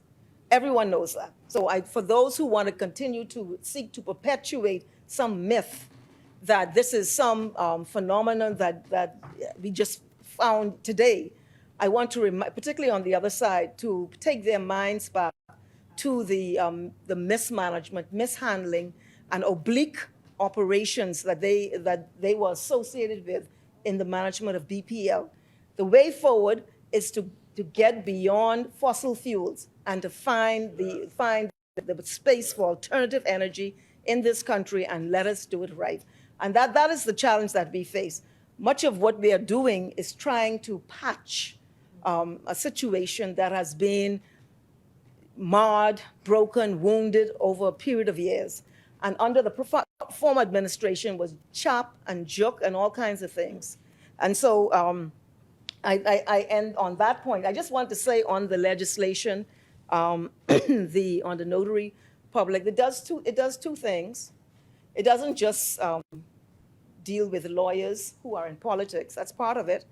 I was one of those. When I went into private practice after our party lost, I had a huge raise, and I hadn't practiced law, and I had to work out a payment schedule with them because I didn't come out of politics rich, and I went with them, and I had to work out an arrangement with them to pay it off. So that is simply to deal with when you're not active because you are occupied elsewhere, that you do not build up arrears.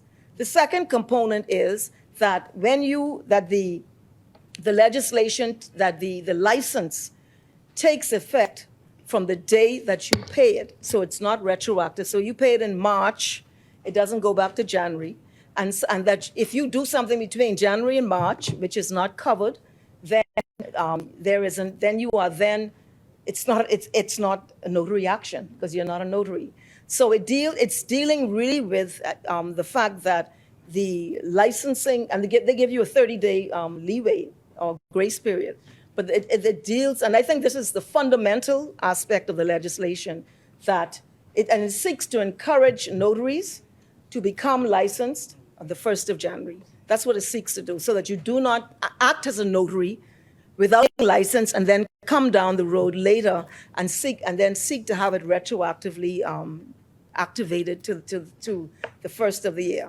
So it's those who are going to abstain. I haven't heard the reasoning yet, except they say that it's a conflict of interest. But it deals with more than one thing, and it's fundamentally deals with the thing I just said. So it's I guess they will search their conscience whether this is such an egregious action in this Parliament that they cannot support this amendment to the law. So, Madam Speaker, I think that would be all that I have to say. I just finally I heard the thing about, I think the member for St. Anne's talked about where's this and where's that and where's the next thing. How many pieces of legislation passed? More than 100 pieces of legislation, surpassing what the former administration did in 4 years. We have done less than 2 years. And on the table right now, as the member St. Anne's has pointed out, is some fundamental legislation dealing with issues that have been long-standing, and we look forward to dealing with the ombudsman. We look forward to dealing with the gender-based violence legislation and all of those pieces that are there. We're not afraid to confront the issues that this nation faces, and we don't want to do it. We don't put lipstick on it. We want to create fundamental change to advance the Bahamian people. And that is why on the issue of climate change, I went with Senator Halkidas along with the Prime Minister to University of Bahamas. There is a climate change conference going on for young people, and we had a panel discussion. But I wanted to highlight that if the member for Cat Island, Rumkey, and San Salvador is championing this issue. He's doing it throughout this nation. He's doing it in changes, including the issue of carbon credits. where he pointed out today that the Bahamas is leading the way on this new pathway of climate energy and climate change, and how do you deal with carbon emissions and et cetera. And that the issue of, what does he call it? Climate justice. Not, they don't use the word reparations, climate justice, because the Bahamas is one of the 10 most vulnerable nations in the world. So we pay a price, a high price, for the actions of big, wealthy nations who are excessive in their expression of their economy. And we, as we saw with Dorian and Joaquin, pay a high price. And so he is to be credited and to be congratulated for the work that he is doing in bringing this issue to the consciousness of the Bahamian people and to the world, along with other persons in the region and elsewhere in the world. And so, Madam Speaker, I just end by saying that I think it's very important that when we debate in this Parliament, and you know, that we seek to ignite the sensibilities of our people and not insult the sensibilities of our people. And I'm not saying anyone is doing that, but I think it's very important to have rational arguments. It's particularly on issues like a BPL, which has a very rugged history under the former administration. And I think that they are not qualified to speak on this issue with any level of criticism or et cetera, because much of what we are dealing with is the inherited product of a chaotic period in the life of the Bahamian people. Thank you very much. Thank you, Honorable Member Asmini. The chair recognizes the Honorable Member for Marco City. Thank you very much, Madam Speaker. Give thanks to Almighty God for this opportunity to once again be in the Parliament of the Bahamas and to say how grateful I am to the residents of Marco City for their consistent support. Madam Speaker, I wish to, during this difficult time, extend condolences to several families that some have laid their loved ones to rest, others are in the process of doing so. Madam Speaker, at this time, I'd like to pay homage to and remember Colin Edgecombe and to say to the entire family how much we pray for you and our thoughts go out to you during this difficult time, especially Cordero. Madam Speaker, we also wish to remember Rudolph Rigby and to say to Matisse, one of our incredible creatives in the Bahamas, how much we grieve with you, and to the relatives of Selena Roll, and especially to Edna, how much we are praying for you. And to the family of Willard Martin and Eunice Cox Munnings, to say to Brigida and to Mrs. Cox Forbes how much we are praying for you, and to the relatives of Francois Burrows and Charles Dickerson, to let them know that we are praying for them and their family. And Madam Speaker, our heart goes out to Mrs. Mortimer, Chris' mother, who has lost in a very short time 2 of her sons. It is a very difficult time for Mrs. Mortimer and the rest of the family to first lose Chris and then to lose his younger brother a short time thereafter. We know that God has the ability to heal the broken heart and to provide comfort in the midst of sorrow. Madam Speaker, we expected on this side to have a question and answer period, which the leader of opposition business has ably laid out the case, that this is not a courtesy, as was suggested by the Prime Minister in previous debates. This is an entitlement.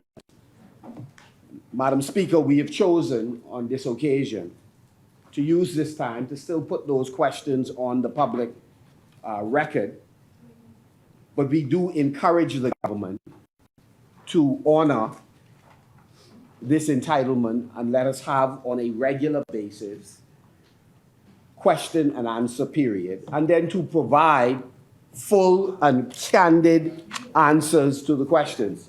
Madam Speaker, I brought with me the list of the answers that have been provided, and we have gone through the tedious task of noting questions that were inadequately answered, or in some cases, ministers saying we'll get back to you and fail to do so.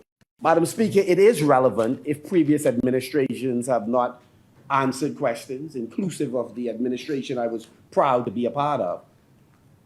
But we are in opposition. So if that may be a part of the pronouncement of a verdict by the public. You are in the chair now, and you have an obligation to consistently answer the questions being raised and to do so in a candid and frank manner. Madam Speaker, one of the questions that we asked related, Madam Speaker, to the issue of the $150 million arrears. And we asked the Minister of Works, who's responsible for BPL, or the Prime Minister, to help us understand the breakdown of these arrears. We got no answer. We went on, Madam Speaker, after it was revealed in a report that the government made a loan to BPL. We asked by what authority was $110 million transferred to BPL. Madam Speaker, we were not trying to be cute or salacious when we said it was a misappropriation of funds. Madam Speaker, we were essentially referencing the Constitution itself of the Bahamas, which made the point that if central government is minded to make a loan available to a government corporation, it must be done out of particular appropriations. And that's why we come during the budget cycle or through a supplemental budget in order to execute these kinds of arrangements. Or if funds were already in a particular area, that you can then, through finance, you can then wire funds to another location. So we were not being cute when we charged this administration of misappropriation. In other words, in an inappropriate manner, moving funds to a corporation not appropriately authorized to do so, Madam Speaker. And we only discovered that $110 million was made available to BPL when it showed up in a report, and then a senior member of finance, when questioned about it, identified BPL as the agency. We've said it before, and we have numerous examples. This administration only partially fesses up once discovered.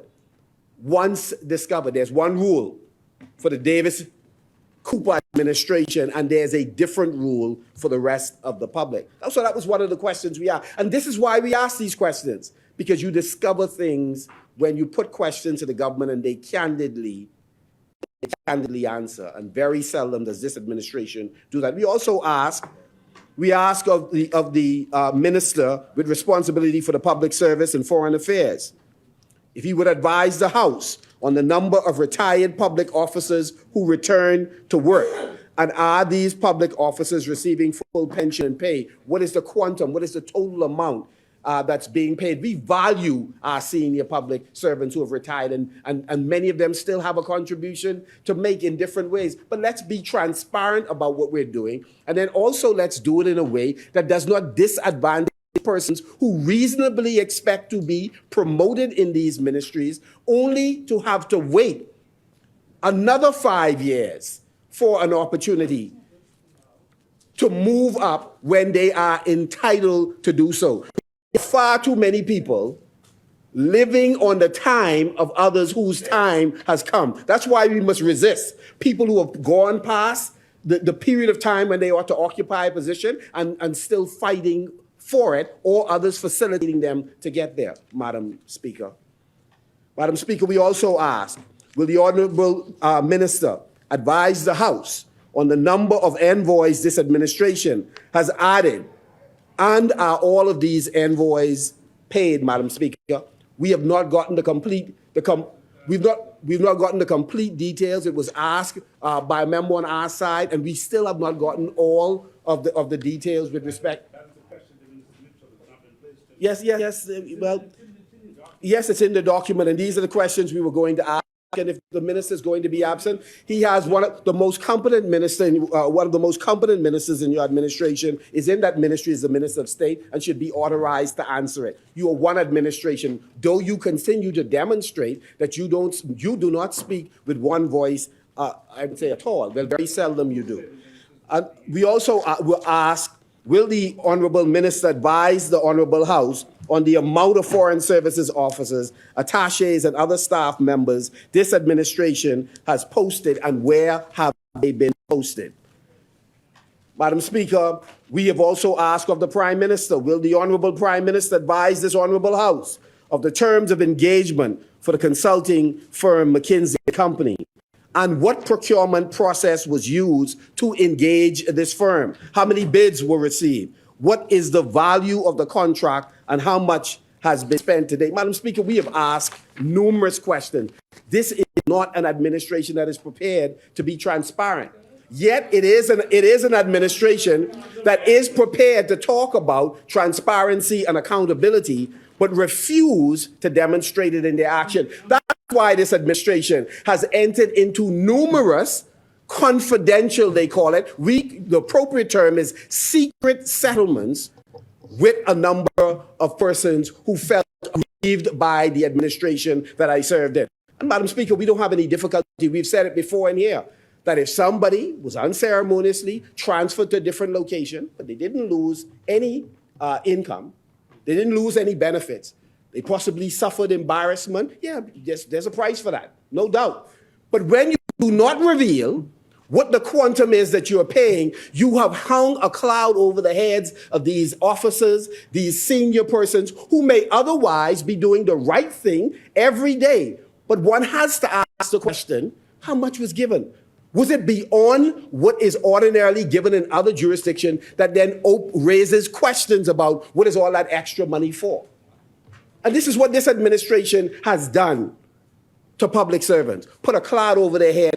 The secrecy within which you operate. The secrecy also is extended to all of the contracts, many of the contracts that have been signed. What are you hiding? Why is it a problem that you're unable to publish the hundreds of contracts, the hundreds of millions of dollars you are spending of the people's money, not your money, the people's money? How difficult could it be to simply reveal who you are entering into an agreement with? What are the terms of the contract? What is the duration of the contract? Unfortunately, this is an administration that talks about accountability and transparency, but in your consistent action, you demonstrate you have no commitment to do so. Under my administration, we will behave different than you. We will not only be an improvement on you, we will be an improvement on what we were as well. Because every government ought to be an improvement on its predecessor. And that's why when I heard the member for Angleton speak, I don't disagree with the member for Angleton. BPL has some legacy issues. However, it does not disqualify us from being able to make concrete recommendations on the way forward and to critique the government that's in the chair when it fails to live up to its own promises. In the blueprint in the blueprint for change that you have, you said within 100 days, you would evaluate all that is happening with BPL. You will set it on a course to lower electricity rate. You talk about increasing in a dramatic way the complement or the portion of our energy mix that comes from renewals. So you had a long list of things you intended to do relative to the energy space. The biggest one in our mind is you promised to come up with a comprehensive plan to take BPL forward. So we are within our rights. notwithstanding any shortcomings and failings that we would have had in the energy space, we are within our rights to now critique you and to raise questions about your stewardship. And one, you have refused to come up with a comprehensive plan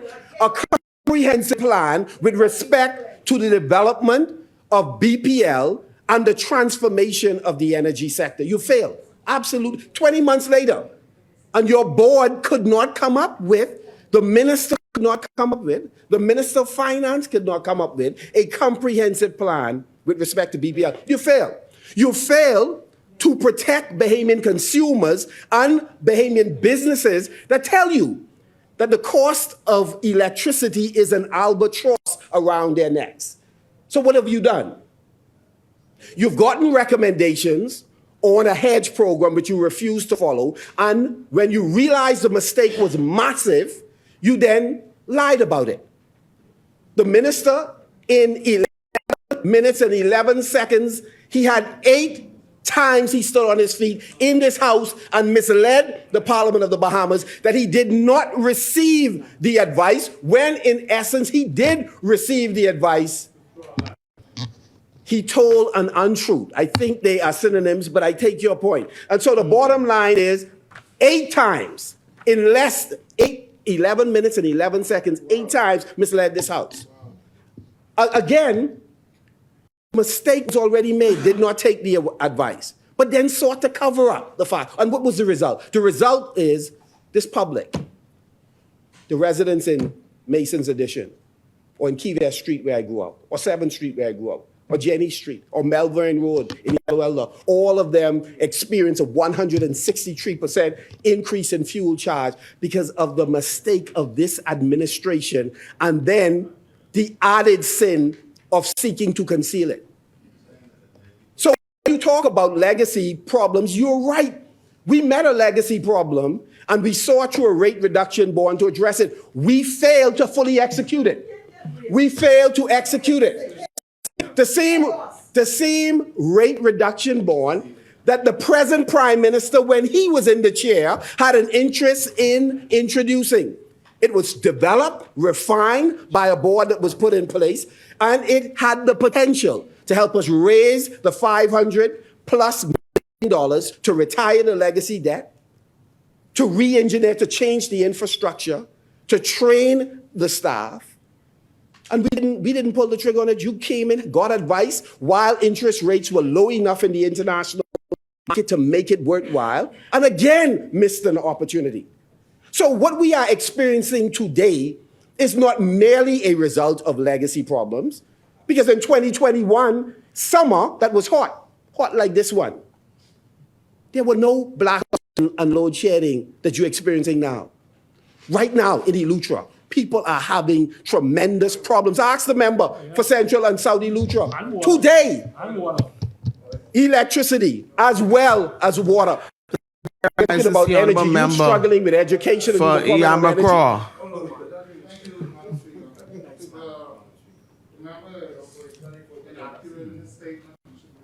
Sorry, I'd like to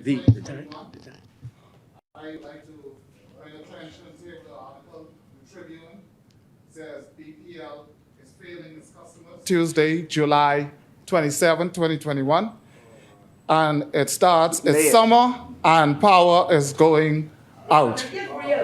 It's a similar occurrence that goes on. Says a similar occurrence, and one that prompted Bahamas Power and Light officials yesterday to ask for customers to bear with the company. It goes on to say what the chairman would have said, and it says July 2021. For starters, the company could be more transparent and about the problems they are having and the dialogue with customers. And it says yesterday, Dr. Moxie said that the problem wasn't load shedding, which BPL had pledged had come to an end, that it was transmission and distribution event going on to a point, a lack of funding and for infrastructure upgrades. Meanwhile, the union president said that maintenance issues were the cause of outages. And they asked, well, which is it? It goes on to say that you can say that it seems that as they solve one problem, that only runs into another problem, and it ends with, so come clean, BPL, tell us everything, and not just vague terms, and respect your customers enough to keep them updated. There's also part of the article which speaks to numerous calls, complaints, and no updates, silence from the other side on the issues of mass outages. Thank you, Madam Speaker. Thank you, honorable member. If he can lay the document for me, Madam Speaker. Madam Speaker, the parliamentary secretary, would you permit me to speak, young man? No. Would you permit me to speak, please? Thank you very. I appreciate you. The member for South Beach. Madam Speaker, the member for South Beach indicated that we had a historical problem that was plaguing BPL, and that the problem the ministry had was the inability for generation to meet the demand. What he cited, Madam Speaker, does not speak to that particular point. There was not an issue of the ability to generate power. We had capacity, Madam Speaker. You can have, let me finish the point. You can have outages, as he said, with a fire. You can have outages because somebody hits a pole. But this was not an issue of that we did not have the capacity to generate power. And the article does not speak to us lacking the capacity to generate power. That was the point. That was the point that was made. So again,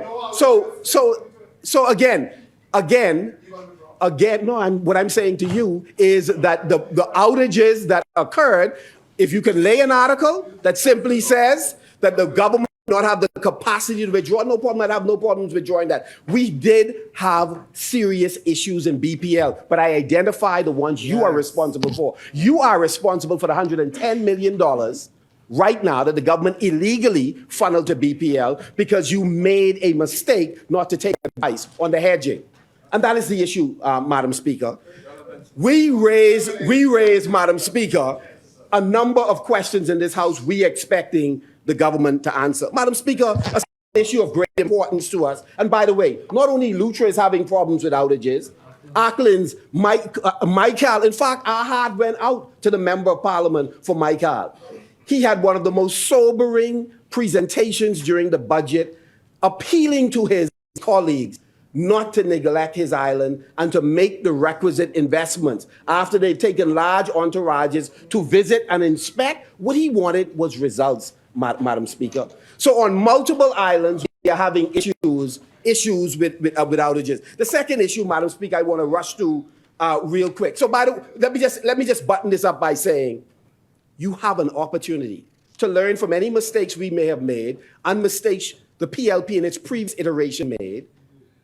And so you ought to come up with a comprehensive plan. You ought to empower persons in Andros, have a group of Bahamians with whoever strategic partner they have, who can, in fact, through renewables, provide power not just to Andros, but to various keys and family islands. Let's empower Bahamians. Let's create a society of ownership by allowing them at the generation level, not through distribution and transmission. The government has a fair amount of infrastructure in place, but at the generation level, we have an opportunity. $20 million is a minuscule but important step, but 20 million, maximum 5 megawatts for what we're talking about, huh?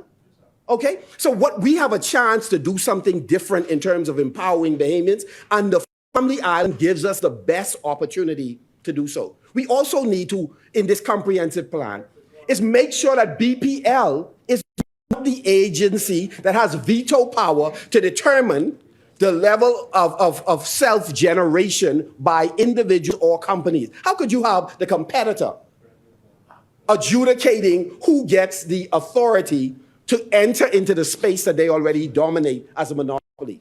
So I believe we have an opportunity to do something substantially different. And so I say even to the Minister of Agriculture and Education, we have an opportunity. We have an opportunity to take agriculture, or all of the agriculture and education facilities off the grid and make that a particular renewable energy projects. So I'll stop there. I want to move very quickly, Madam Speaker, with the limited time we have, to the issue of immigration. We call on the government to establish a select committee on immigration to look at all things related to immigration, not just illegal migration, but also positive migration. We live in Grand Bahama that has a small population that can benefit from a growth in population. But if we are to welcome persons from elsewhere in the Bahamas or people from overseas, it should be on Bahamian terms, that you come in the right way through the front door, and you do not displace Bahamians at the white or blue collar level. That you have a coherent, organized, predictable program, carefully advertised and administered. So that's two of a multiplicity of numerous suggestions we made. This government failed to accept the establishment of a select committee that would involve not only you who show up every day to work, but many Bahamians who wish to contribute their ideas to how we can solve this vexing legacy problem. Now you've done something else. You have damaged your own credibility through your minister with responsibility for immigration in a careless fashion in which he dispenses citizenship. In fact, this is not new for you. Within the first week of coming to office, there were some Asians who were apprehended. And this administration, your administration, was responsible for their release. Recently, we understand that you have at least 100 persons from the Far East who are working in a hotel whose deadline we are unclear of, and we wish to ask the member for Exuma, when will the British Colonial Hotel open? But it's our understanding, and we wish to find out, is it accurate that you have 100 persons without work permits working in British Colonial Hotel, and when they were apprehended by immigration, they were ordered by no less than the minister to release them? Is this accurate, and is there any member who is willing to stand and explain whether this is accurate? And on what basis would they have been released? We are a country of laws. This is a country of laws. And so what the government is doing is, on one of the most sensitive issues, you are eroding your own credibility, and a public that's already cynical about all administrations, you are cementing their view that you are not working on behalf of the Bahamian people. Madam Speaker, there's a lot more to be said on that. But what we believe is that the way in which you are approaching the granting of citizenship and work permits and permanent residence is to gain political advantage rather than declare out a backlog that has existed for people who have legitimate applications. Because the question is, if you wish to clear out the backlog, where is the board? Where's the board that was in place, that was dismantled? Have you put in place a new immigration board? And does the director have a chance to sit as the secretary as they ought to when they meet with the immigration board or with cabinet? This government is eroding its credibility as it relates to its willingness to address the vexing issue of immigration. While we were in the budget debate, houses were still being built in communities that the government claims it will dismantle. Well, for God's sake, if you plan to dismantle at some point, would it not make sense for us to make sure no new buildings are being built? And this is not new.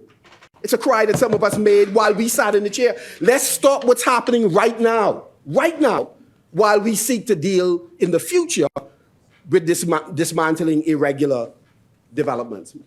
Madam Speaker, this country has an opportunity to build a society that is merit-based, where Bahamians who are overseas would be willing to come home if they believe they have a legitimate shot of sharing in the bounty of this country, where if they believe they have an opportunity to get a job on the basis of their qualification rather than on the basis of their connections. A part of the reason we have tremendous difficulty with this government seeking to expand its influence, even in Freeport, and I'm going to close by talking about Freeport, is that we are so tribalistic in our nature that even getting jobs, grants, these grants from Small Business Development Center, et cetera, is so politicized that a select group of people have access to resources while others don't. And it's a problem. And so persons who believe that once they apply right now, despite the dysfunction of GBPA, and it is in many ways dysfunctional, I can tell you the average Grand Bahamian believes you put that in the hand of central government. Politics will determine how fast things move, who gets their permit approved, which businesses are approved. That is a non-starter, a non-negotiable for the people of Freeport. Madam Speaker, we have an opportunity to create for the next 50 years a different type of society. This administration has to get off business or simply pointing out what was wrong. You have in place leadership, accept it, that we have not governed perfectly and is prepared to work where necessary in a bipartisan way to move this country forward. What we do not see is a government that is willing to do the same. It's your way or the highway. There's a different rule for you and a different rule for everybody else. You go to Bermuda using public funds. And only when it was discovered did you admit. And then you say you paid it back and gave no evidence that the money has been paid. Refuse to lay one single document on the table of the House. People are going to jail under your administration for moving funds. The question is, how do you get to do it and there are no consequences for this administration? Madam Speaker, there's one rule for the this-led administration, and there is a different rule for the rest of the Bahamas. Time? Madam Speaker, there are many questions this government has to answer. I've outlined a number of them in the area of immigration, Madam Speaker. But the Ministry of Finance also has a number of questions to answer. We're still looking for an answer on how is it that a government can borrow funds from the central bank, then come to Parliament, make a decision to make it retroactive to cover the transgression they made earlier to borrow $174 million, which is the equivalent of 232 million special drawing rights. One rule for the Davis administration and a different rule for everybody else. Madam Speaker, I wish to close just by referencing briefly the situation in Grand Bahama. Madam Speaker, let me be clear. The people of Grand Bahama, in particular the licensees, and I've been a licensee in recent years of the Grand Bahama Port Authority.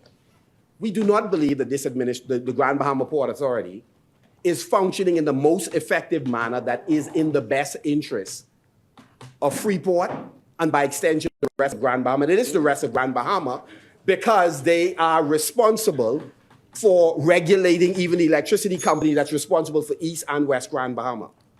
So we don't believe that the regulatory functions should be in the hands of two private families.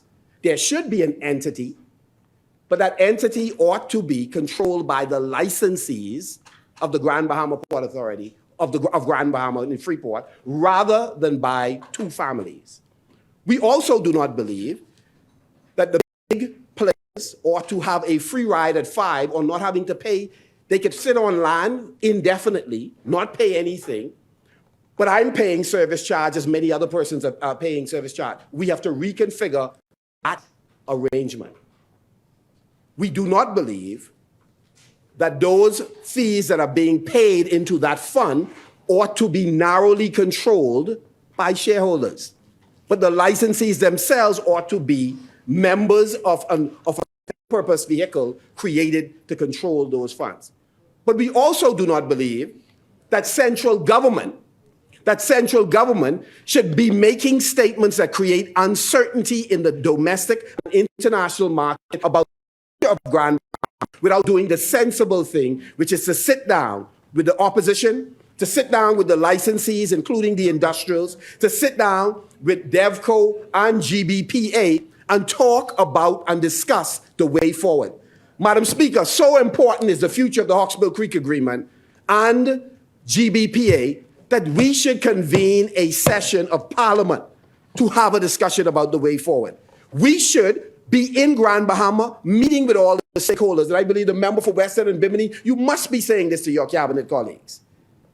Because it is not right what the Prime Minister has done in creating uncertainty about some strong action they're going to take without defining what the action is. Which investor in his right mind is going to deposit money into an uncertain environment. It was uncertain when the two shareholder families were fighting each other. It is uncertain under the Davis-Cooper administration today. And we will resist anything other than having a sensible, reasonable conversation with all stakeholders about the way forward for Freeport in particular and Grand Bahama in general. We cannot have GBPA regulating itself, regulating companies that, I agree, Hawksbill Creek Agreement does not make provision for IRCA to be regulating the agencies that they wish to regulate in Grand Bahama.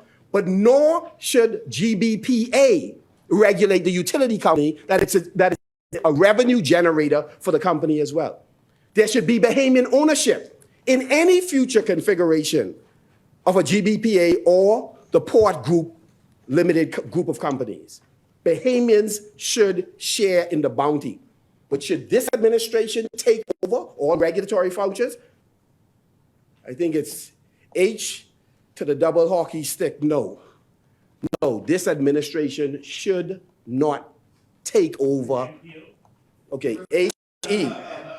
H-E to the double hockey stick. Should not be. And so, it's unparliamentary spelling, but I stand by it. And so, Madam Speaker, we have an opportunity to do something different. And it is my hope that this administration would discontinue squandering the opportunity to set a new direction for this country. Don't brag about what you're doing in terms of natural resources and refuse to pause and explain the Sovereign Wealth Fund and how the benefits from the various resources will ultimately benefit the Bahamian people. We are unprepared as an administration to that discussion with the Bahamian people. We missed an opportunity when we were in office. You are doing the very same thing, missing an opportunity. When it's that you ought to put forth a robust piece of legislation based on best practices internationally in setting up Sovereign Wealth Fund, ensure that every one of the natural resources, and there are many, that funds go into it, and they go into that special purpose vehicle for particular reasons, to keep the money from being just in the consolidated fund that you could spend any way you decide. And so, Madam Speaker, with those few words, I wish to say that we will support, I'm listening, all of our team members will support this bill. And however, we say, as I reiterate what Sainan said at the beginning, that while this is important, he could identify numerous other bills that were substantially more important. That's the point that he made, and we stand with him in that regard. There are other things. Child protection could have been here. Ombudsman could have been here. And so, again, we support this, but we want this government to prioritize the time to deal with the vexing issues that affect Bahamian people now that the pomp and pageantry has calmed down and the partying has paused, if only for a moment. We have an opportunity. Oh, I enjoyed the time I spent with my wife. God is so good.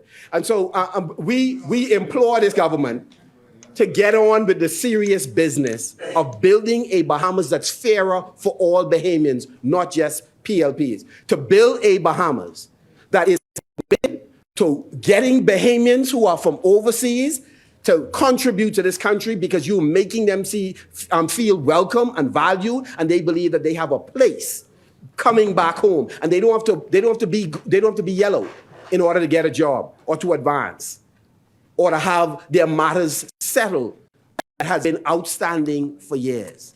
Madam Speaker, Marco City and the Free National Movement supports this resolution. Thank you, Honourable Member. The Chair recognizes Honourable Member Fengliston. Madam Speaker, I neglected to lay on the table as requested by the member for Marco City, and this is the article by Neil Hartnell, Tribune, dated the 26th October 2021, where the company that was hired by the then Prime Minister, Minnis, member for Kalani, to investigate a purchase that was very controversial with the board, we had found that the deal was opaque and not fully transparent. And I'd also like to lay an article in the, where is this? It's an article where the Prime Minister, I'm trying to see who the It's Eyewitness News article on their site where the Prime Minister states that to the energy community, this may not fit the definition of crisis, but for Bahamian families that can't cook breakfast, fill their gas tanks, buy groceries, or even charge a cell phone, this is a crisis. I understand the pain, the anger, and the deep frustration of Bahamians. Just for those who speak about load shedding and all these other things, but I'll lay it for your review. Thank you. Thank you, Honorable Member. Order that the documents be brought up. Thank you.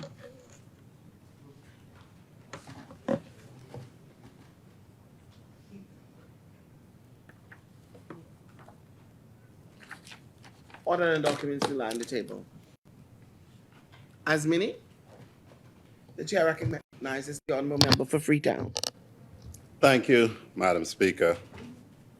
As always, when I rise in this honorable place, it is only because the Lord has woken me up today and permitted me to be here. And it's also because of the faith reposed in me by the people of the Freetown constituency, the great constituency of Freetown. And so, Madam Speaker, if I may, before I begin substantially, just speak to them for a moment. Madam Speaker, Fox Hill spoke in the budget about a suggestion that the constituency allowance should be much bigger to permit execution of work in constituencies. Well, as small as it is, Madam Speaker, I'd wish to thank the member for Charlotte that during the flooding in Sutton Street because of the inadequacy of the drains, he was able to make a way for Mr. Terry Delancey to be instructed to assist in actually pumping water that had gathered in the road near the government complex.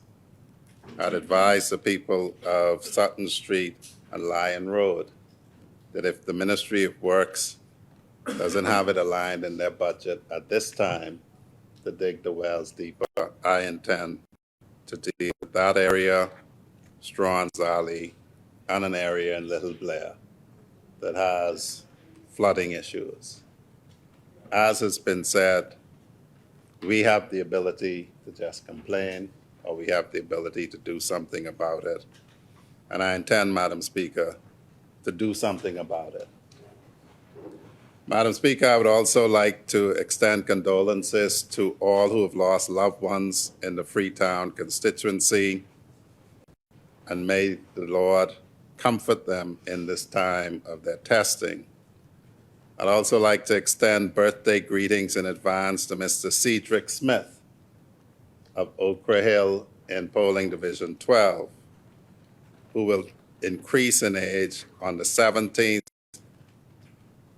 of this month, which is next Monday, as he is visiting his family in Grand Bahama. Madam Speaker, every time we come here, we hear talks about the need to advance the conversation about the betterment of our people. We hear conversations about the need to lead. I would like, Madam Speaker, to say, and it's a shame that Kalani has left by now, because both he and I were born in this colony as subjects of Great Britain and colonies. We are not born Bahamians. The only born Bahamians in this country are 50 years or younger. And so we are not born Bahamian unless we're 50 or younger. The reality of my education, Madam Speaker, is that having been born as a citizen of Great Britain and colonies in the Bahama Islands, on the island of Ragged Island, where there was no generation of power, where there was no water, potable water delivered to homes. When I came up here to New Providence, Madam Speaker, at the tender age of 4 in 1972, I lived in Angliston, in a house that had an Angliston next to the dry cleaners down from Kelly Lumberyard. In a house that had no electricity connected to it, as was the reality of many in those days. Madam Speaker, so when, as a boy of 5, I witnessed the beginning of nationhood, because you cannot be a nation if you are a colony. And that's very simple, because if anyone reads our Constitution, anyone from any of the colonies of Great Britain, anywhere in the world, that found themselves in the Bahamas on the 9th of July, 1973, if they so wished, could become a citizen of this country when we gained independence. And so we were colonies. When I was born, we were a colony. And so, Madam Speaker, we hear a lot about nationhood. A very little known fact is that the constitutional framers did not write as it were the Constitution. I challenge all Bahamians with access to the internet to look at the Constitution of Jamaica, of Barbados, of Guyana, of every British territory granted independence in this part of the world, and you will see that the parts are very common. And each one is an act of Her Majesty in Council and an act of the English legislature. Why do I say that, Madam Speaker? The only really unique part about our Constitution, which we should pay attention to, is the preamble. The preamble to our Constitution is something that is truly written by us. And so we own being founded on Christian principles. That's what we insisted on being there. You won't find it in the Jamaican Constitution. You won't find it in the Grenadian Constitution. That is truly us. And so we should be very careful about how we go about discharging this thing called nationhood, because the only significant part of our Constitution that we could have insisted on was the preamble, and we spoke quite clearly, and we should never forget it. That being said, Madam Speaker, I congratulate the member for Seabreeze and the entire Secretariat, and particular mention to Permanent Secretary Jack Thompson.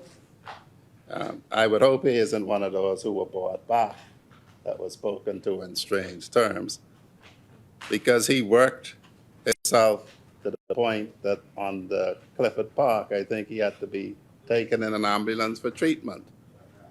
Jack Thompson, yes. Oh, thank you, Sinans.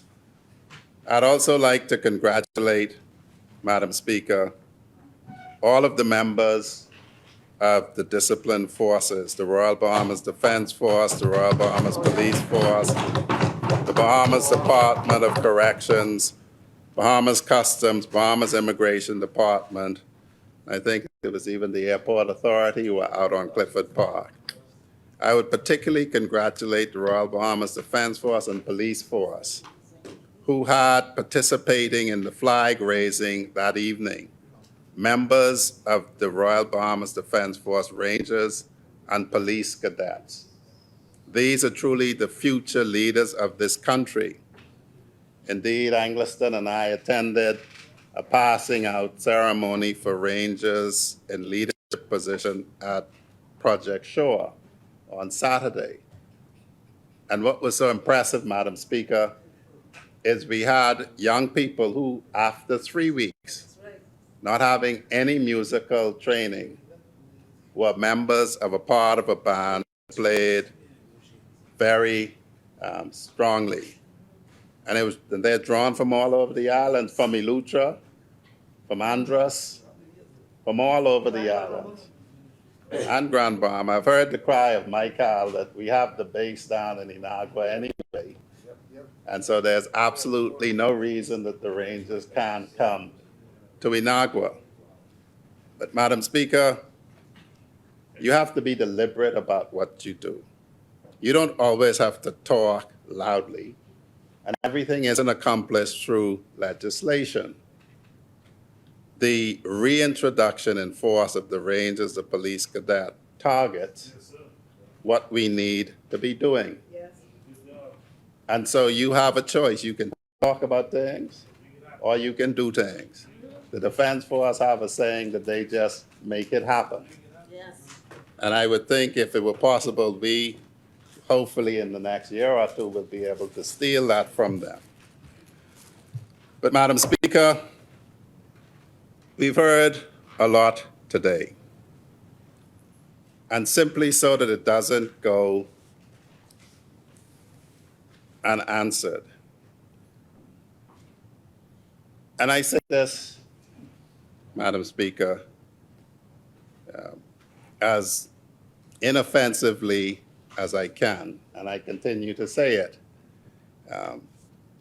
I was raised, unfortunately, and Marco City, I don't know if he was raised similarly. If you insist on cussing me, on urinating on me, you have very little chance of influencing me. If you continue to come here, repeat fallacious conclusions of law about failure to comply with the law, not only by politicians, but by senior public service, senior career public servants, you cannot expect for us to take you seriously. When I started, Madam Speaker,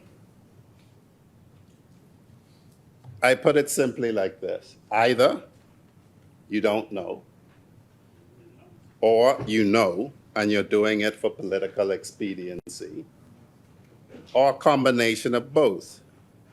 I was raised, Madam Speaker, that you do not just follow the crowd. But it appears that the profound questions that the side opposite does, they lick their finger, put it up in the air, and whichever way the breeze is blowing, they try to go in that direction. That's it. Because, Madam Speaker, Fort Charlotte said, and it is undisputable, that you have not had serious infrastructural work on the roads, except when the former administration built those highways through urban areas.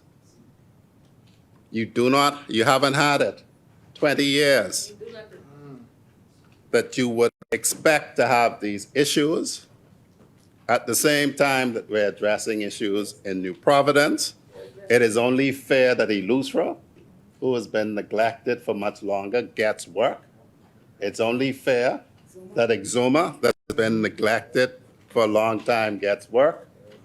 And it's only proper, and Long Island spoke about it, that Long Island, which was neglected, get work. And Andros, we are not a Nassau-centric party. And so the Minister of Works, the member for Fort Charlotte, has set out the major works that are going to be done here. He's also set out that they have had to hire all of these people. Now, Fort Charlotte is really too nice, you know. We're a different kind of advocates, Madam Speaker. He's an eloquent advocate. He speaks very highbrow. Let me interpret what he has said for the members of the public. If he has to hire these people, it's because he didn't meet them there. That's kind of simple. And he didn't meet them there when he came and sat in the chair, so now he is ramping up. I have some experience of that in my ministry, Madam Speaker. These are the people, they crash the car, they set it afire, then they tell you, fix it. They crash it, they set it afire, then they tell you, fix it. And while you're putting out the fire and repairing the car, they say, you're not working fast enough. And so when you're met with nobody on the road patching detail, as the minister said, or we're met with, in the family islands, the police with no car to come to you, or BPL as it is, they say, it's y'all's problem, fix it. And fix it now. Even though we crash it, set it on fire, y'all fix it. And we're complaining that you haven't fixed it quick enough. Well, let me tell you something about BPL, Madam Speaker. I've had the benefit, maybe because I was a contentious lawyer, of representing the line staff union at BPL and water and sewage, the management union at BPL and water and sewage. And the story of those two utilities is a very interesting one. I'm quite sure my colleague from Central and Saudi Lutra would have the story about the machinations with the company that does the water, that creates legacy issues. At the time that I was representing the water and sewage unions, water and sewage had managed to send home the only hydrologist in the Commonwealth of the Bahamas because of a row with the chairman. BPL, the most amazing thing is this, and this is what I gather from the people in the belly of the beast. We must remember, what did the other side do? They thought it was a good idea through VSAPs to pay millions of dollars to send engineers, linemen home. And they talk about the blueprint for change, talking about a comprehensive plan. At the end of the day, Madam Speaker, that is happening. And so BPL is finding itself having to train 25 plus new linesmen because they paid linesmen to go home, and 40 craft and technical apprentices because they sent them home. They must really forget, Madam Speaker, that when they bought 7 Wärtsilä engines, the 7 could never be started at the same time because of vibration. The people know this. They talk it. The people in the belly of the beast do. And the most amazing thing that the people in the belly of the beast tells you, and they talk about this cost of electricity. This Wärtsilä engine was a new, different kind of solution. But they meant to be efficient by burning heavy fuel oil, bunker C. To burn bunker C, it needs to be heated. For efficiency, the boiler is supposed to be attached to the engine. It's supposed to be fired by the exhaust from the engine. Very efficient. BPL is burning diesel to heat bunker C to be burnt in the engines. So not only is that inefficient, it is terribly expensive. But they want to tell us why electricity is expensive. Talk to the people in the belly of the beast. The 2 engines that are down, unlike what Kalani says, they're down for maintenance. You can't run a car 24 hours a day, 7 days a week, 52 weeks a year, and don't expect it to break down. And when you do take 2 engines offline, because you should have serviced them after 12,000 hours, and it's now 24,000 hours, it is more expensive and takes longer to service them. Bahamian people are not stupid. People in the belly of the beast will tell them these things. And so let us get to what St. Barnabas calls these profound discussions about these profound questions. You know, it's very easy, you know. It's something that you see, and the Bible tells you it. The broad road ain't always the right road to take. Sometimes you have to sit with people, explain something to them. So when you don't explain to them that, for instance, you have in Andros oil engines, in Ackland's oil engines, in all these places oil engines that may fail, then you could get some brownie points by saying, you light off, eh? your light off. And that's all you're doing. And it is not what leaders are supposed to do. If you are wanting to be leaders, you ought to be able to say, your engine is old. We need this work done. Maybe we need to look at how we do it. That would be very impressive to us.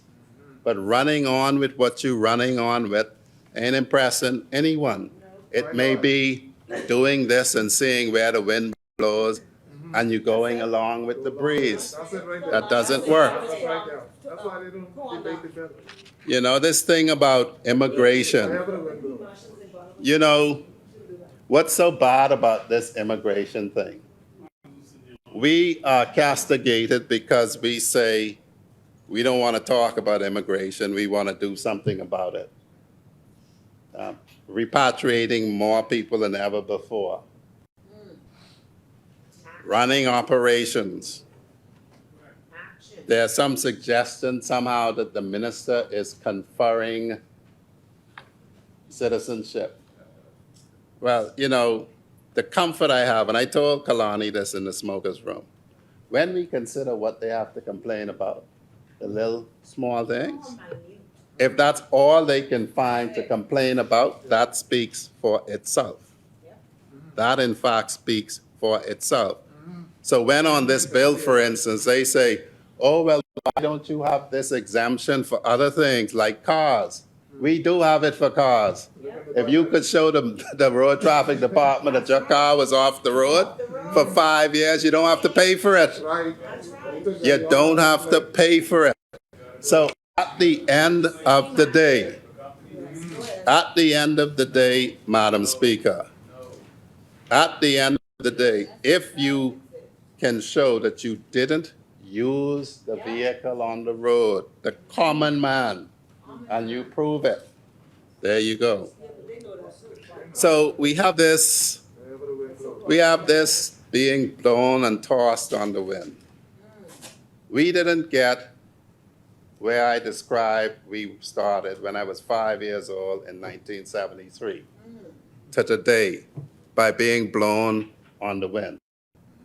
There were positive steps taken, largely by PLP administrations that set up institutions, that expanded education, that expanded healthcare, that set up the National Insurance Board, that set up the Royal Bahamas Defense Force, that set up BAMSI, that set up COB, that transferred it to UB.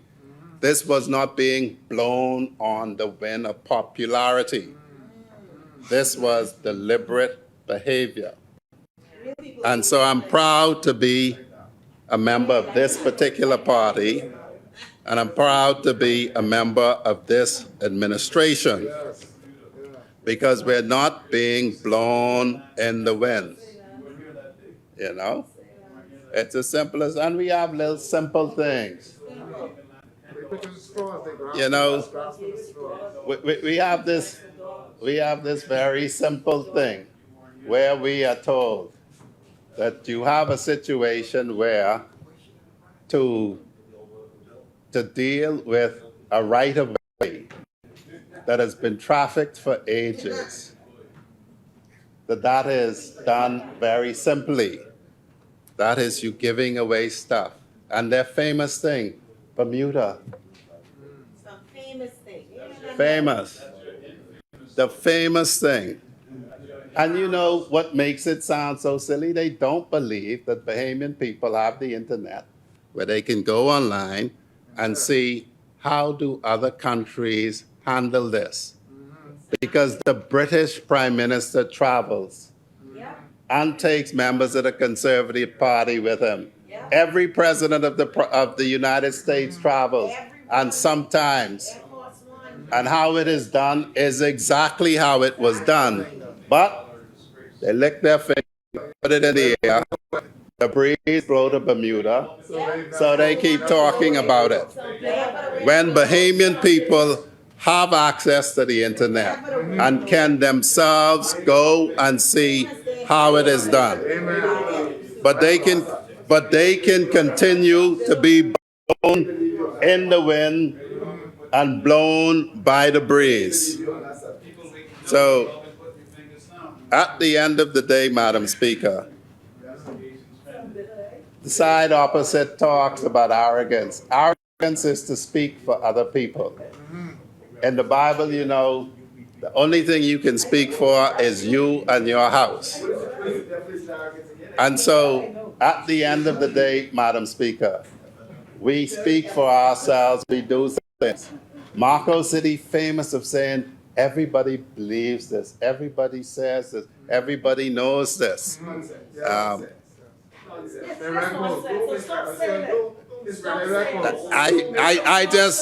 just heard, Madam Speaker, I just heard it just now. Nobody is buying that from you.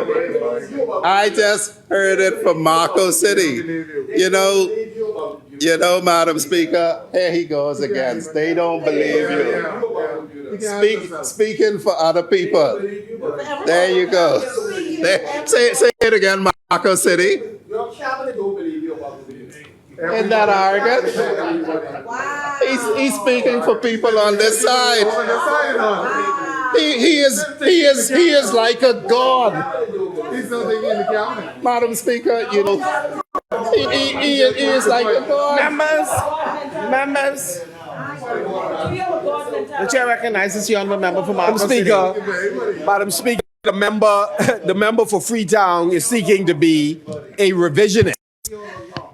This administration, from the top, the member for Kid Island, Rumkey, and San Salvador, acknowledged that it was inappropriate for the government of the Bahamas to pay for members of its political party, which is precisely why the party was then called upon to reimburse the government.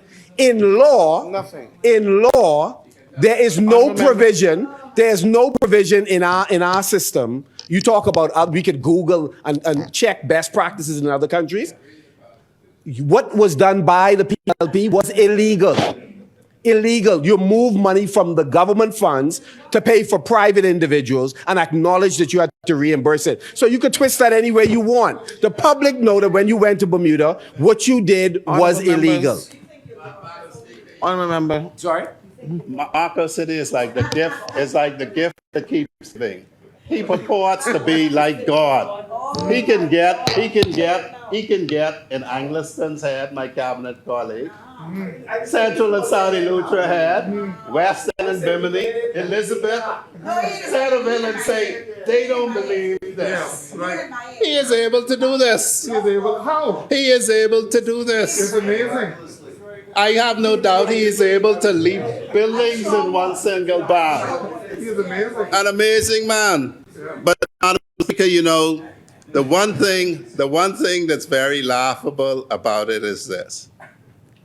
They say to us, we have all of these acts on this paper, all of whom are more important than this. I'm going to get the importance of notaries in a minute. But that proposition is, the simple question that people would ask is this: if your view is that these acts were so important, why didn't you pass a one? Why didn't you advance a one? Your date for passing these bills is the 1st of February. You never had them on your mind. So that's the starting point. Now let me explain to the Bahamian public the importance of notaries to ordinary people. And I think St. Anne's knows better, because St. Anne's used to work closely with Centerville and myself. And so St. Anne's knows that a notary is necessary on every conveyance of land. Every single one. Every single lease. Every single affidavit with regard birth that the two parents have to go to the registry with. The formation of every single company in this country. They didn't know this? the need to vouch for many documents in maritime and every walk. So there's a proposition that notaries aren't very important. And it's only a highbrow thing. Now, you know, what amazes me is you would not think, no, Elizabeth, St. Anne's, I could forgive St. Anne's, you know, because St. Anne's does not know that this was a document produced by the previous administration. Because he wasn't there. My Lord. He wasn't there. And what St. Anne's does not know, what St. Anne's does not know is when they produce the document, they only made provision for members of parliament. It is us who made provisions for the people involved in non-profit organizations who you can't just be doing work for as a lawyer. You have to be employed by them. They have to be paying your national insurance. There's a Privy Council case from this country about the difference between being an employee and a subcontractor. So they were the ones who were providing only for members of parliament. And that was their choice. The Privy Council decision was very simple. You have a contract of service and you have a contract for service. To be an employee, the person has to exercise control over you, how you do your job. Little things like they have to pay your national insurance. The case involved Imperial Life. It's how they dealt with their agents. They tried to say that they were private contractors, but the nature of their control the Privy Council held meant that these agents were their employees. And so in this bill, you have to be an employee of the non-profit organization. So if perchance you take a time out and go work for them, this relieves the non-profit organization from paying for your notarial license. We put that in there. We put that, well, he didn't know that we put that in there. He knows that part. So if we establish,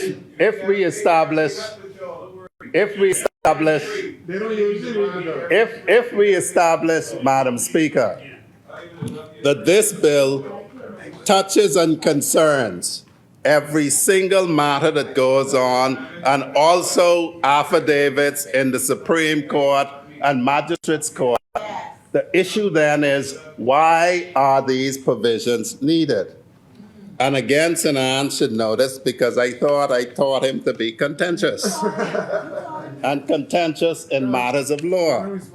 You see, Madam Speaker, the old Section 6 simply said this: when you got a license for the first time, it says when it's effective from.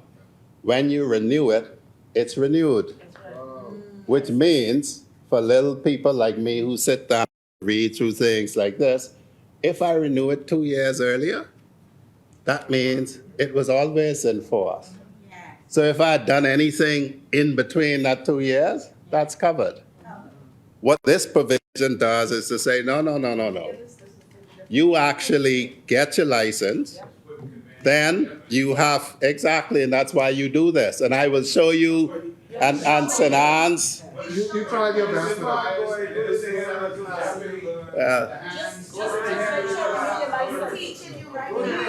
Madam Speaker, you know, your favorite MP from his seat is explaining to the Bahamian people why this piece of legislation that they say isn't important, is so important. Because you can have You can have conveyances in jeopardy. You can have registration of persons in jeopardy. You can have actions in jeopardy. But they say this could wait. Wow. They say this could wait. Is it important? This can't wait. They say it ain't important. What, my lord? What this All does, these people.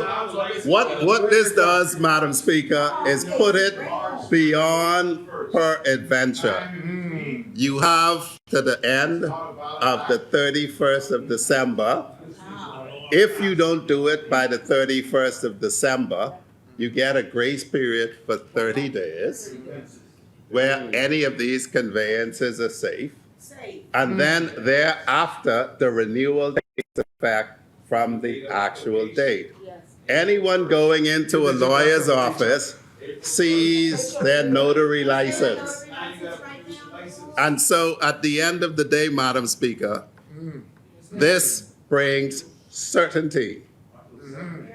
This brings certainty. I can't tell you, Madam Speaker, how many cases I've done where you go, the first thing you do is look at who is the notary. The next thing you do is check with the Office of the Attorney General whether that notary was a notary at the time. And then sometimes you get to invalidate conveyances, which isn't a problem unless it's a very old conveyance. You get to invalidate all sorts of stuff. This is important, Madam Speaker, and from what is being said from his chair by Sinans, explains why it should be done now. The difference between us and them, you know, Madam Speaker, is our experiences of life tells us how we must act. So because we know what this can do, we see its importance.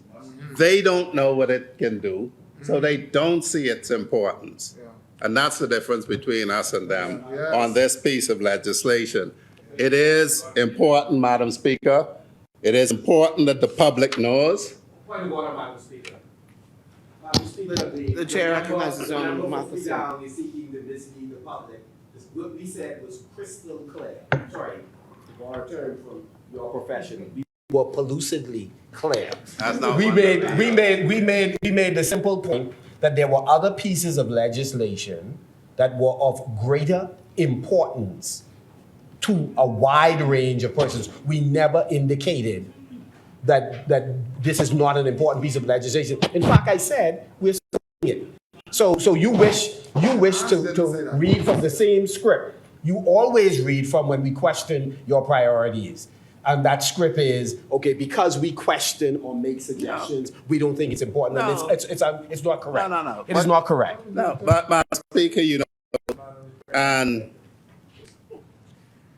I wouldn't ascribe this to Marco City, but unless you are marvelously wealthy, the only major asset that most Bahamian people will own is their home. And now when you tell me that a bill that seeks to make sure that that one major asset of every Bahamian person is safe isn't as important as the Ombudsman Act, the people generally, that the registration of people's children isn't important to people generally. Exactly.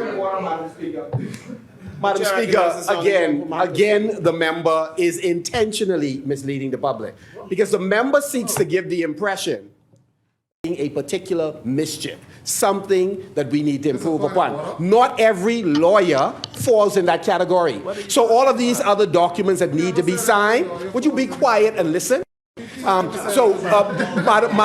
Speaker, there are any number of other lawyers who are available to sign those documents. The member is seeking to give the impression that if this is not passed, those documents cannot be signed. And that is untrue. It is untrue. Three-piece, just slow your roll. Freetown, you may There's a proceed. song that says, calm down. Members, Madam Speaker, you know, I don't know if the member has read this bill. Because section 6A. No, you made a different point. Your point was that your Allow the point. member to make his point. Your point essentially is you're suggesting you're suggesting that if this is not passed, those documents can't be signed, in simple terms. And the No. bottom line is, there are many other attorneys No. who could notarize these Members documents. don't bring two members on their feet. You know, Madam Speaker, that's why the Rasta say my lord, because my lord clearly can see in my mind and can't hear what I say.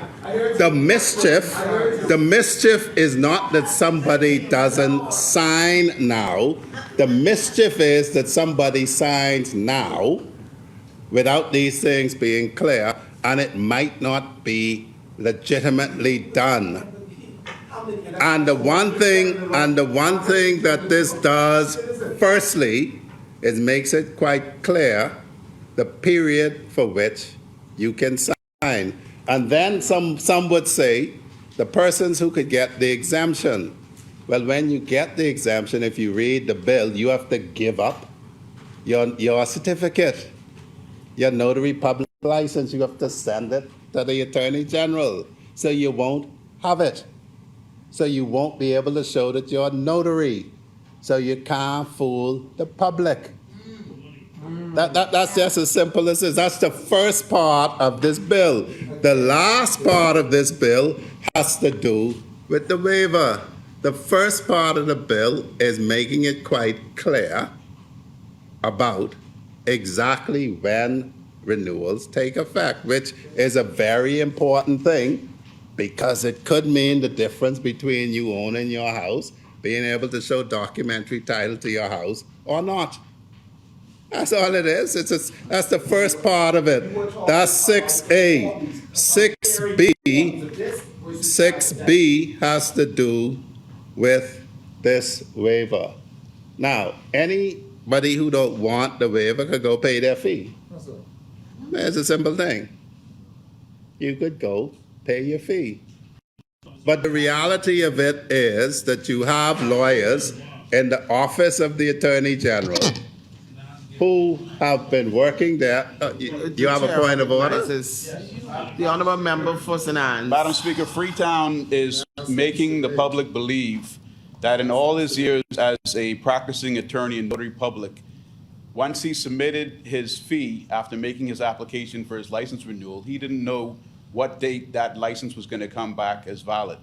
What's this point on making the public believe? What you're doing now is you're setting a period when an attorney acting for a client can no longer notarize an instrument, when historically, once that fee was paid, you had a valid notary license from January 1st to December 31st. There was no confusion there. There was no risk to a buyer. There was no risk to a seller.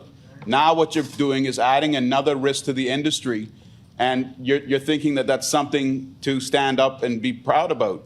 You haven't created an expiration and a renewal period. It was always January 1st to December 31st when you paid the fees. Is that not your experience?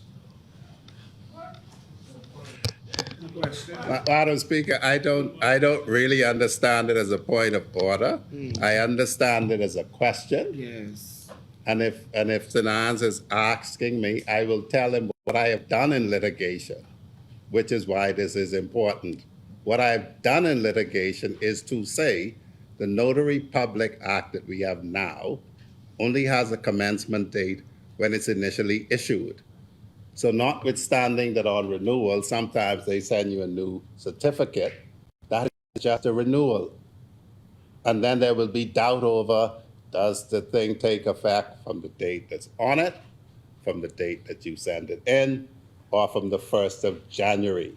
This is making it clear that if you apply basically within a month, the 31st of January would be the latest date for your position to be connected up. Afterwards, it's from the date that you apply, a date that you know. There's no doubt about that.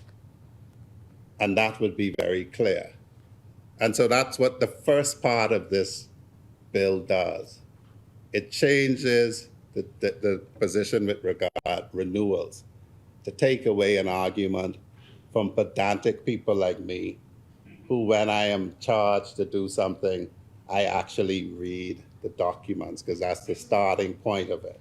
That's how I was taught across the seas by the member for Cat Island, San Salvador, and Rumkey, by my pupil master, how you go about doing litigation. And so this is trying to secure something that's very important. That's why I actually think it's very, very important. The part about the waiver, that speaks for itself. That says lawyers in the Office of the Attorney General who have been there for 10, 15 years, who then come out and go into practice to do so on a sensible basis. The reality of it, Madam Speaker, is certainly for myself, for Centerville, and for Elizabeth, for Cat Island, Rumkey, for every lawyer who is a member of the cabinet, you can't notarize a thing at all. So we're like cars that are parked up, can't go on the road with regard this. That's not true. So, oh yeah, that's why the Bahamian public should keep us here. So at the end of the day, Madam Speaker, this is not trivial as they say. You just have to understand the importance of it and understand what could happen, and then you could understand why.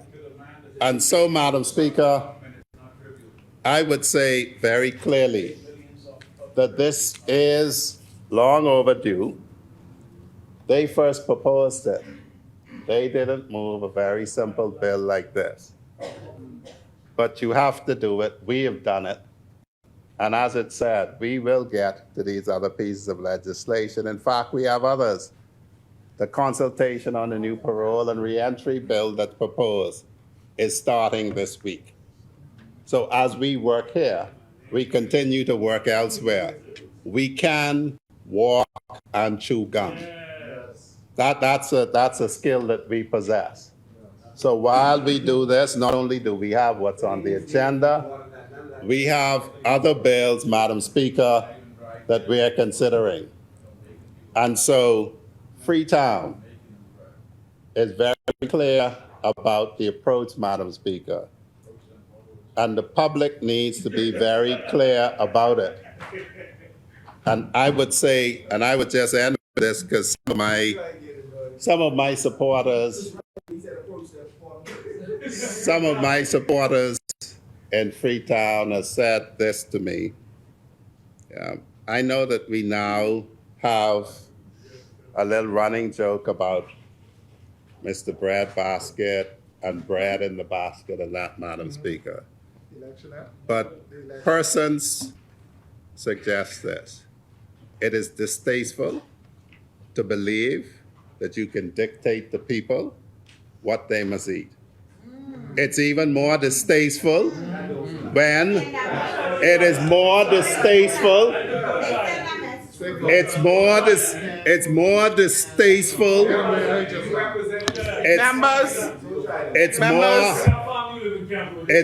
distasteful. It's more distasteful, Madam Speaker. It's more distasteful when a government moves price control on a broader class of items, and the side who is crying that you must eat this particular thing says we should wait to bring that relief. We have to be very careful. We have to be very, very careful when we do what we do. I'm quite sure St. Barnabas knows what's the most popular meal in St. Barnabas. What's popular in Freetown? What do you get? Pork chop, chicken. Neither of which is a bread basket item. Both of which experienced a 2% reduction in price. Both of which. There's a big cry. Sedan says his light bill is high. Just burn less air conditioning, my brother. No, I got all my family in one house. Burn less air conditioning, my brother. You know, Madam Speaker, I was going to be very short. Sedan's bought out his light bill. I don't know what he does in his house, but my light bill, Madam Speaker, is never more than $300. So I don't pay VAT. Now, I must confess, Madam Speaker, being from Ragged Island, I don't air condition my house when I'm not there. Even if the 5 days old? I don't air condition my house when someone is not there. You gotta clarify this. You gotta clarify this. Even if the 5 days old, they can't run these. Yes or no? Marco City, get thee behind me.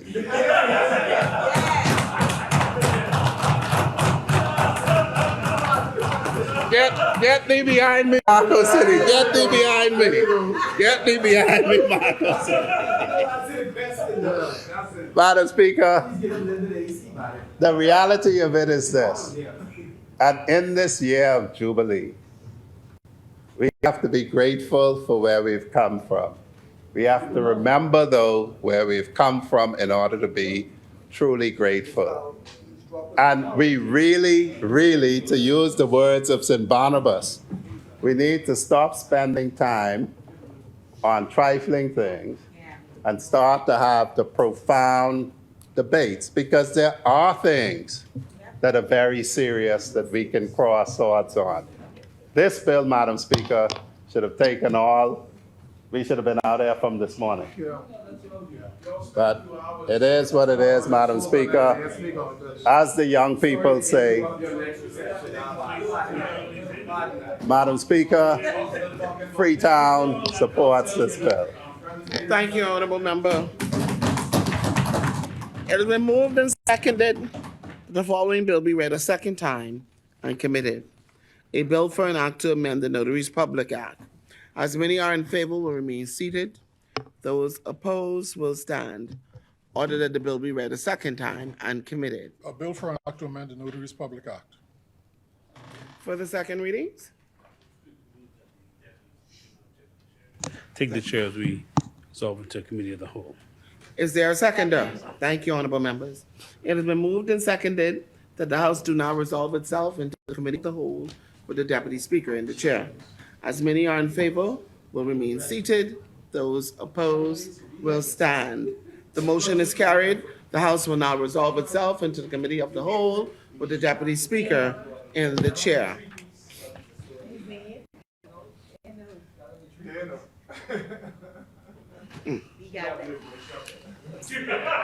Okay, let's hope that you would be a ragged man. You would be having. You would be running up on people. You would be running up on people. You, I can say. But next thing you come in, you strap. One thing I can say, y'all got the enterprise of y'all are so excited for the BPL thing. Y'all are so excited for this. The little lesson started. Mr. Forbes, give me a piece of paper, please. One of them. So I can write on. Listen, the beauty of my cousin Alan's twins is 90% of the Baven people ain't follow that. That's right. Now, the intelligentsia follow it. The intelligentsia. Yes, my lord. 90% of y'all. The whole. Mr. Chair, I now move that the Notaries Public Amendment Bill 2023, long title.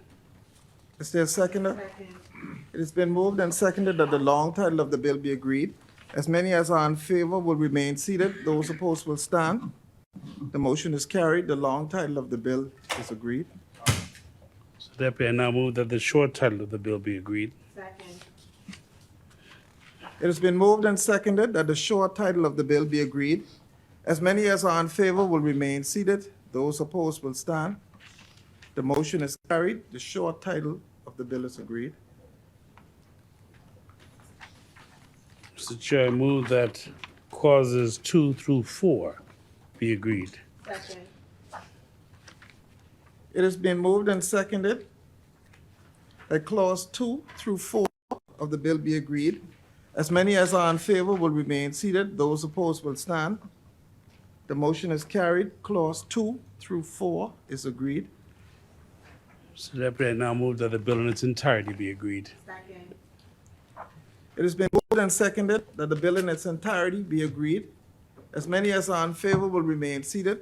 Those opposed will stand. The motion is carried. The bill in its entirety is agreed.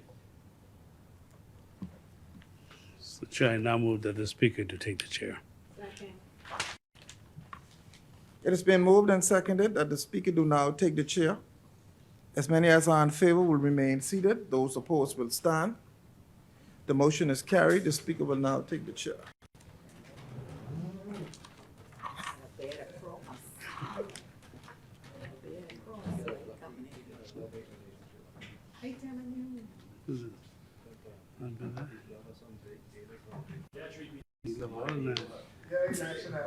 I think she goes in the program.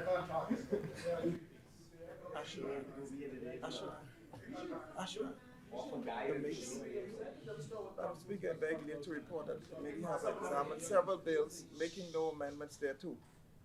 Thank you.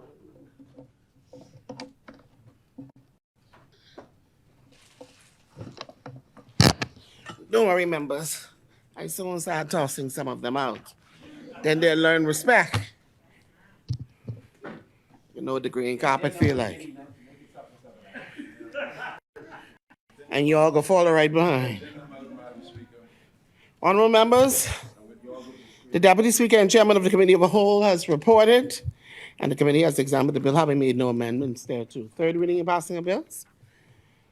Speaker, I now move for third reading passing of the Notary's Public Amendment Bill 2023. Thank you, Honorable. Thank you, Honorable members. It has been moved and seconded that the following bill be read a third time and passed. A bill for an act to amend the Notary's Public Act.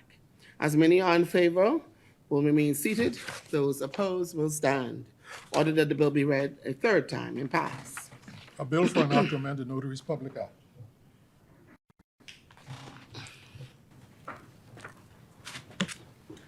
Order that this bill do now pass and the title thereof declared to be Notary's Public Amendment Bill 2023. Further third reading and passing of bills? No further third readings. Order that the clerk to take the bill passed in this House today to the Honorable Senate for their concurrence. Now we will revert back to the order of business.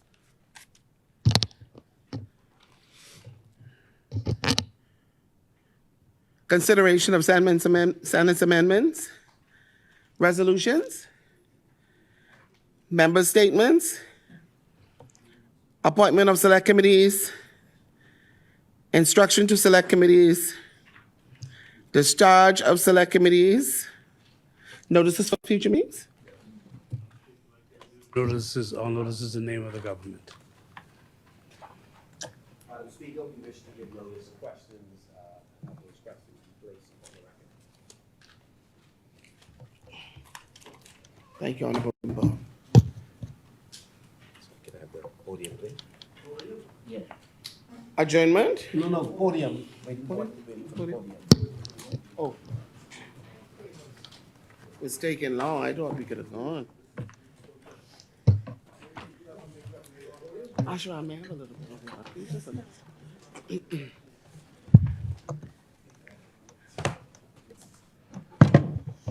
My wife sent me to work. She said, go to work and work.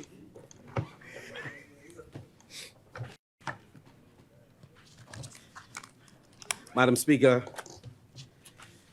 will the Honorable Minister Bell advise how many persons were sworn in as citizens outside of the precincts of the Ministry of Immigration and where? Will the Honorable Minister Bell provide a breakdown of persons who were granted citizenship since September 16, 2021? Will the Honorable Minister Bell advise if he gave directives for Chinese workers who were employed in the British Colonial Hotel to be released after they were found to be in breach of the Bahamian labor laws? And please indicate the justification for such interference into the work of immigration officers. 3, Will the Honorable Minister Bell advise this Honorable House on the steps the government has taken to stop the ongoing construction of illegal structures throughout the Bahamas? Will the Honorable Minister Bell advise the House why government officials, law enforcement, and land inspectors aren't in place to prevent further construction of illegal structures? Will the Honorable Minister Bell provide an update on the progress and accomplishments of the task force assigned to address the issue of illegal migration? Will the Honorable Minister Bell advise the Honorable House on the government plans to strengthen the surveillance units and improve monitoring, tracking, and interception of illegal migrants entering the Bahamas using visas? Will the Honorable Minister Bell advise this Honorable House on the government's strategy for addressing the backlog of applications for work permits, visas, permanent residence, and citizenship? Will the Honorable Minister Bell advise the Honorable House on the government's intention to engage the population in a discussion about the pathways to Bahamian citizenship and conduct a forensic audit of the government agencies involved in migration and immigration? Will the Honorable Minister Bell provide an overview of the comprehensive immigration and migration policy that the government plans to put in place? How will it address issues such as engagement with the Haitian government, CARICOM, the IOM, the OAS, the UN, the EU, and regional partners? Will the Honorable Minister advise this Honorable House what measures will be taken to develop a regularized means of migration from Haiti? Will the Honorable Minister Bell provide the information on the process to audit current work permit holders and scrutinize the visa granting process?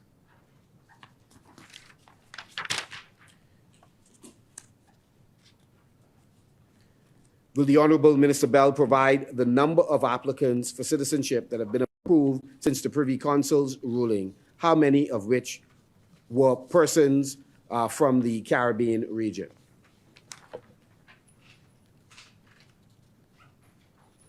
Will the Honorable Minister Bell advise this Honorable House on what specific amendments are being proposed to the immigration, in parentheses, vessels restriction, regulations, and how will they contribute to better border control?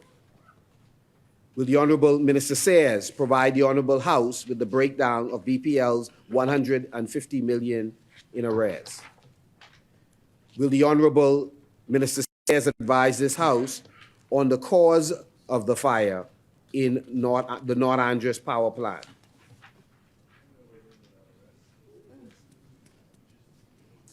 Will the Honorable Minister Sayers provide the Honorable House the recommendations that were made in the aftermath of the fires in Bimini, Exuma, and New Providence?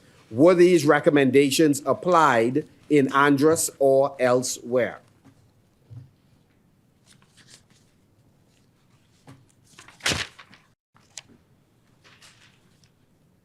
Will the Honorable Minister Sayers provide a date when complete and permanent restoration can be expected in Andros?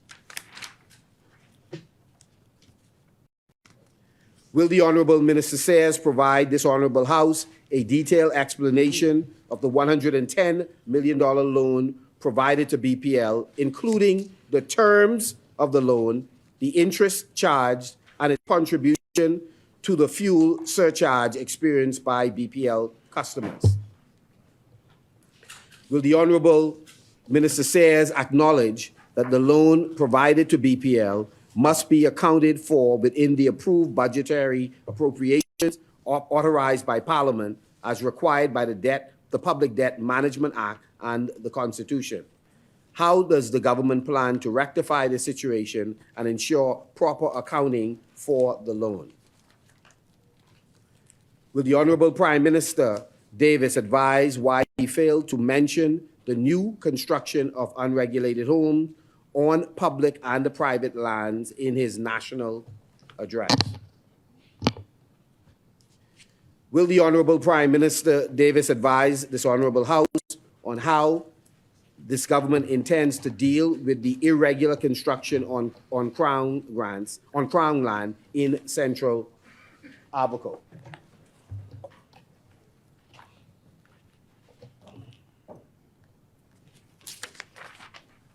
Will the Honorable Prime Minister Davis advise the Honorable House of the terms of engagement for the consulting firm McKinsey and Company? What procurement process was used to engage this firm? How many bids were received? What is the value of the contracts, and how much has been spent to date?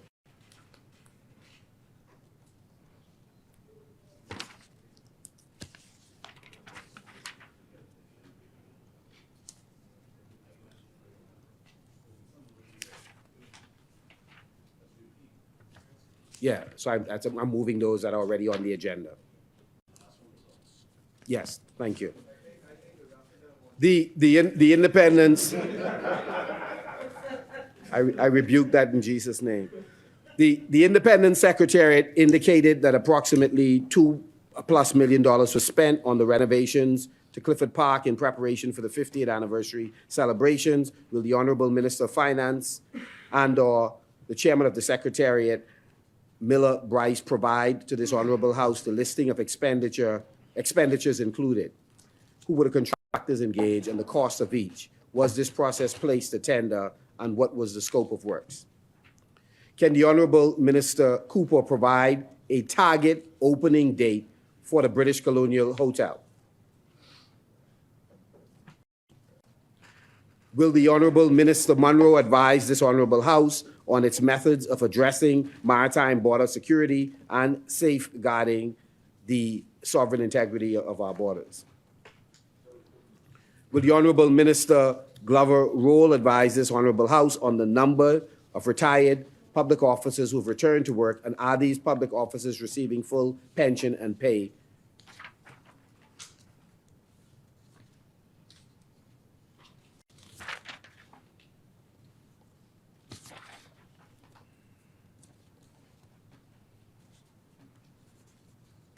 Will the Honorable Minister Campbell advise the Honorable House on what steps will the government take to strengthen agencies and the Fiscal Responsibility Council to ensure timely reporting of statutory reports and enhanced transparency and accountability?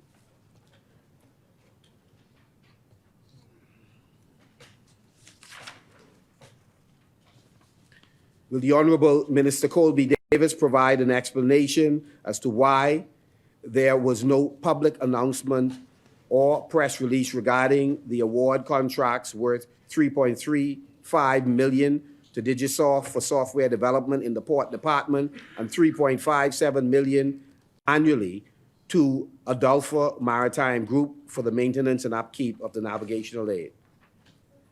Will the Honorable Minister Colby Davis advise this Honorable House if the contract for software development at the port, why was the contract not awarded to the winning bidder as listed in the portal, and in parentheses, in the procurement portal, in parentheses, Infrasoft Technologies, but instead to a company called Digisoft Technologies? What was the rationale behind this decision? Will the Honorable Minister Colby Davis provide information about the bidding process for the Digisoft contract? Did Digisoft submit a bid during the formal bidding process?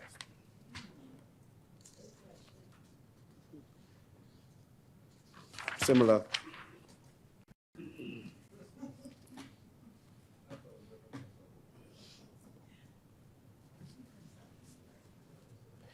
Will the Honorable Minister Colby Davis advise this Honorable House why was there no information available on the government procurement portal regarding the bidding process for this $3.57 million annual contract regarding the contract awarded to Adolpha Maritime Group? How many bids were received and analyzed, and what decision did the tenders board reach in respect of this contract?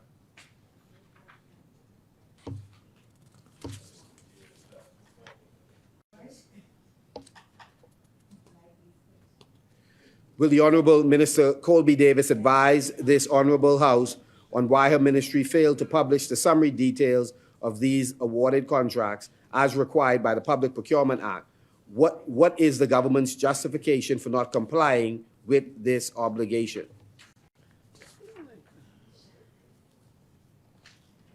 Wonderful. Madam Speaker? The additional question. What?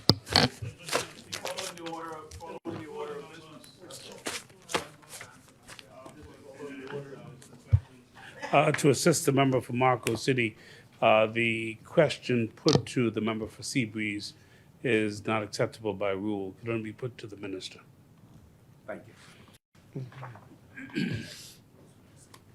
The chair recognizes the honourable member for St. Anne's. Thank you very much. Madam Speaker, will the honourable minister advise why the roads are not being properly maintained to standards? Sorry? Huh? Boy, everybody wants to know.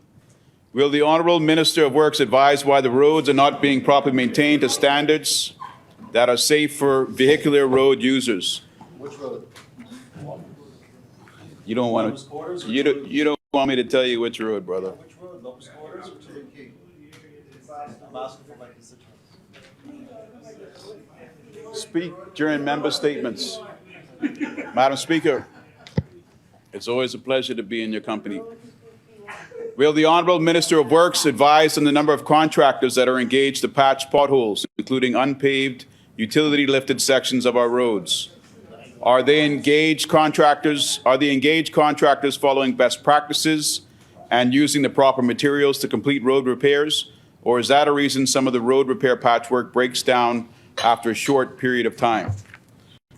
Will the Honourable Minister of Works confirm how many persons at the Ministry of Works have the responsibility to assess our roads on a regular basis, to report sections in need of pothole patchwork, including unpaved, utility-lifted sections of our roads? Can the Honourable Minister of National Security advise if there have been any road fatalities since 2022 that were caused by or contributed to by the poor state of our roads, including potholes and unpaved, utility-lifted sections of road? Can the Honourable Minister of Works advise if there are systems in place, and if so, what systems are in place to improve the correction time from the starting point of identifying a pothole or section of road in need of repair to the end of actual completion period? That completes my questions, Madam Speaker. Thank you, honourable members. Order that the notices be brought up.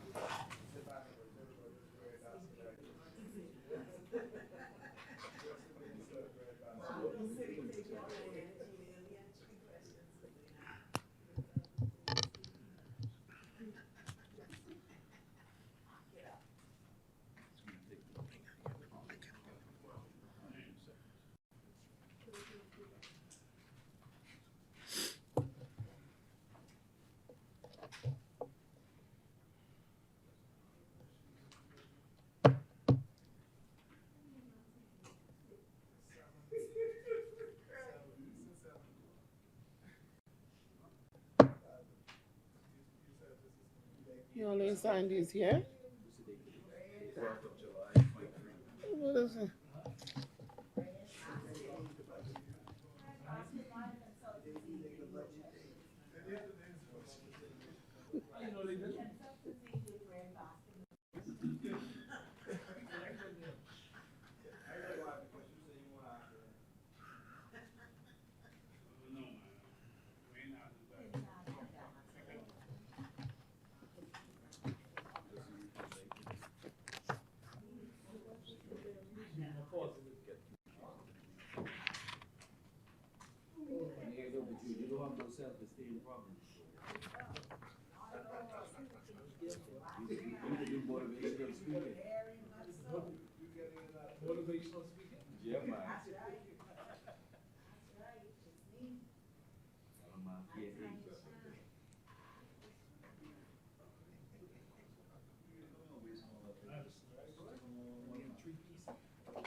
All that's gonna fit in the box.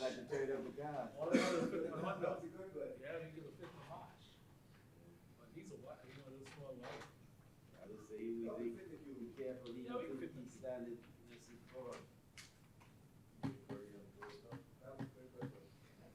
the cube.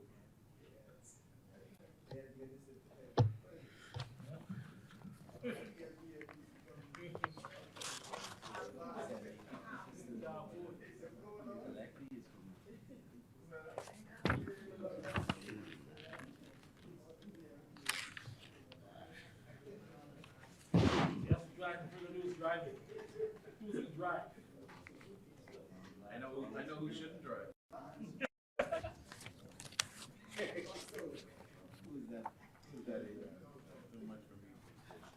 Adam Holden and Elizabeth. Adam Holden and Elizabeth. I like my family today, you know, be careful now. I told them to vote for you. Be careful. We still, no, we still want them votes. You still want them votes. You know what I mean? I got a lot of family.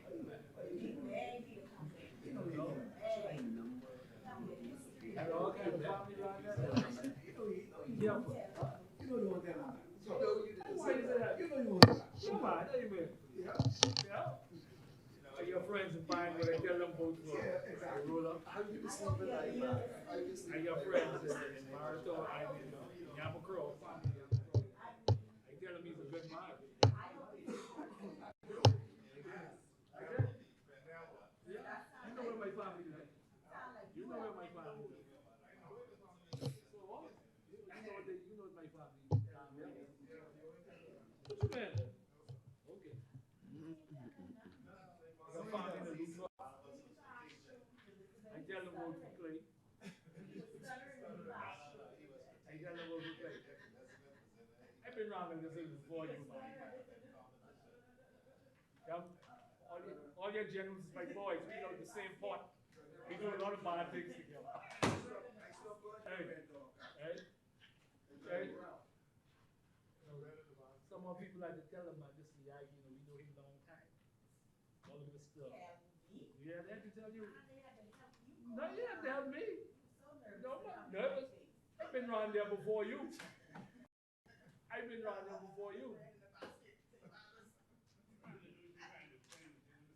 No, man, I ain't have to claim it. I don't have to adopt them people. I don't have to adopt them people. Well, that's fine. All us getting help, All us getting help.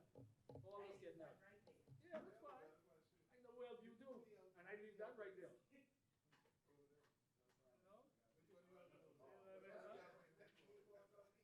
Who?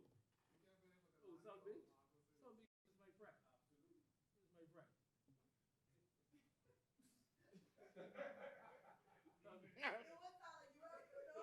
South Beach.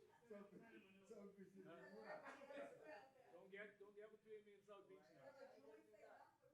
Well, I ain't got no, that's all right. So no, I gotta WhatsApp you. We communicate by modes and recognition.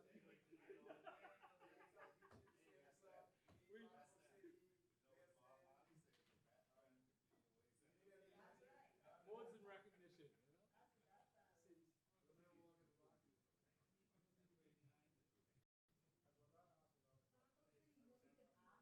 What time it is? 10 to 7, Miles. 10 to 7, Miles. 10 to 7. For several of you all who are talking, I just want you all to know that the Holy Spirit is working through me to keep you all out of trouble from leaving here early and not going home. Madam Speaker, I think I have another question. No, you have no more questions.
3 hours of question.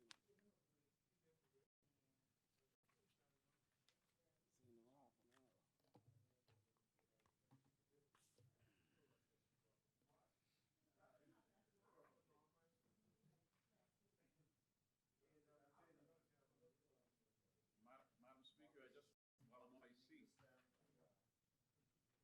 Rule 59A says it is the duty of the ministers to be in their places during question time. So we shouldn't hear that the Minister of Foreign Affairs is foreign again. We have question time, it is the duty.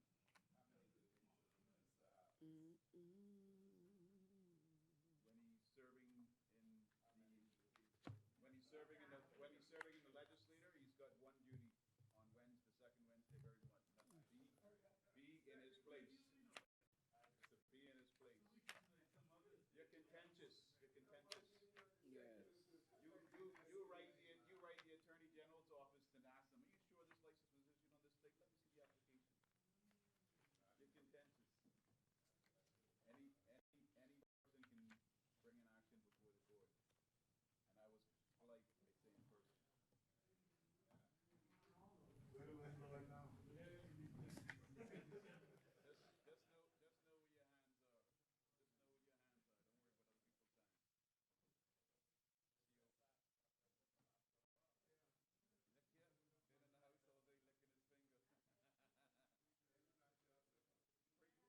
No, that was your old symbol. Yeah. That was yours. Jump ship. Well, you sang the DNA. You sang the DNA. No. Been in the DNA and sank it. You pull a rope a dope on them. Rope a dope, boy. Woo.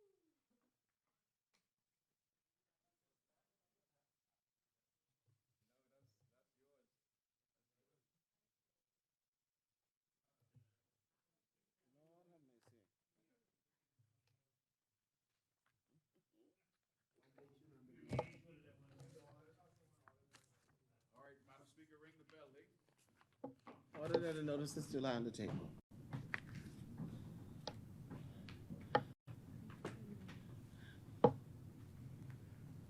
Further notices?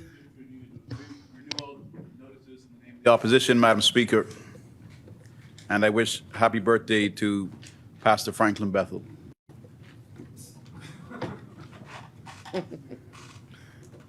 The chair recognizes the honorable member for Yamacraw. It's one of the document I read from the Tribune article, July 27, 2020, on BPL is failing its customers. I was here all night. Thank you, honorable member. Order the document be brought up. No, this is the one Is it they sent different? him from the war room. Yeah, I should read the document. He got that. Thank you, Madam Speaker.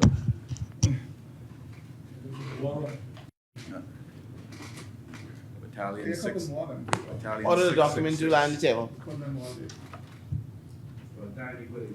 Yeah. Adjournment? Just making noise most of the time. Madam Speaker, I now move that the House adjourns to Wednesday, July 19th, 2023 at 10 a.m. Is there a seconder? Second. Thank you, honorable member. It's been moved and seconded I will inform that the you. business of this house be The adjourned to volunteerism Wednesday, will be one of them. Let him know, Speaker. Wednesday, 19th of July, 2023 at 10 a.m. As many are in favor will remain seated. Those opposed will stand. The motion is carried. Final adjournment? Madam Speaker, I now move the House stands adjourned to Wednesday, July 19th, 2023 at 10 a.m. Thank you, honorable member. It's been moved and seconded of the business of this house stands adjourned to Wednesday, July 19th, 2023 at 10 a.m. All rise!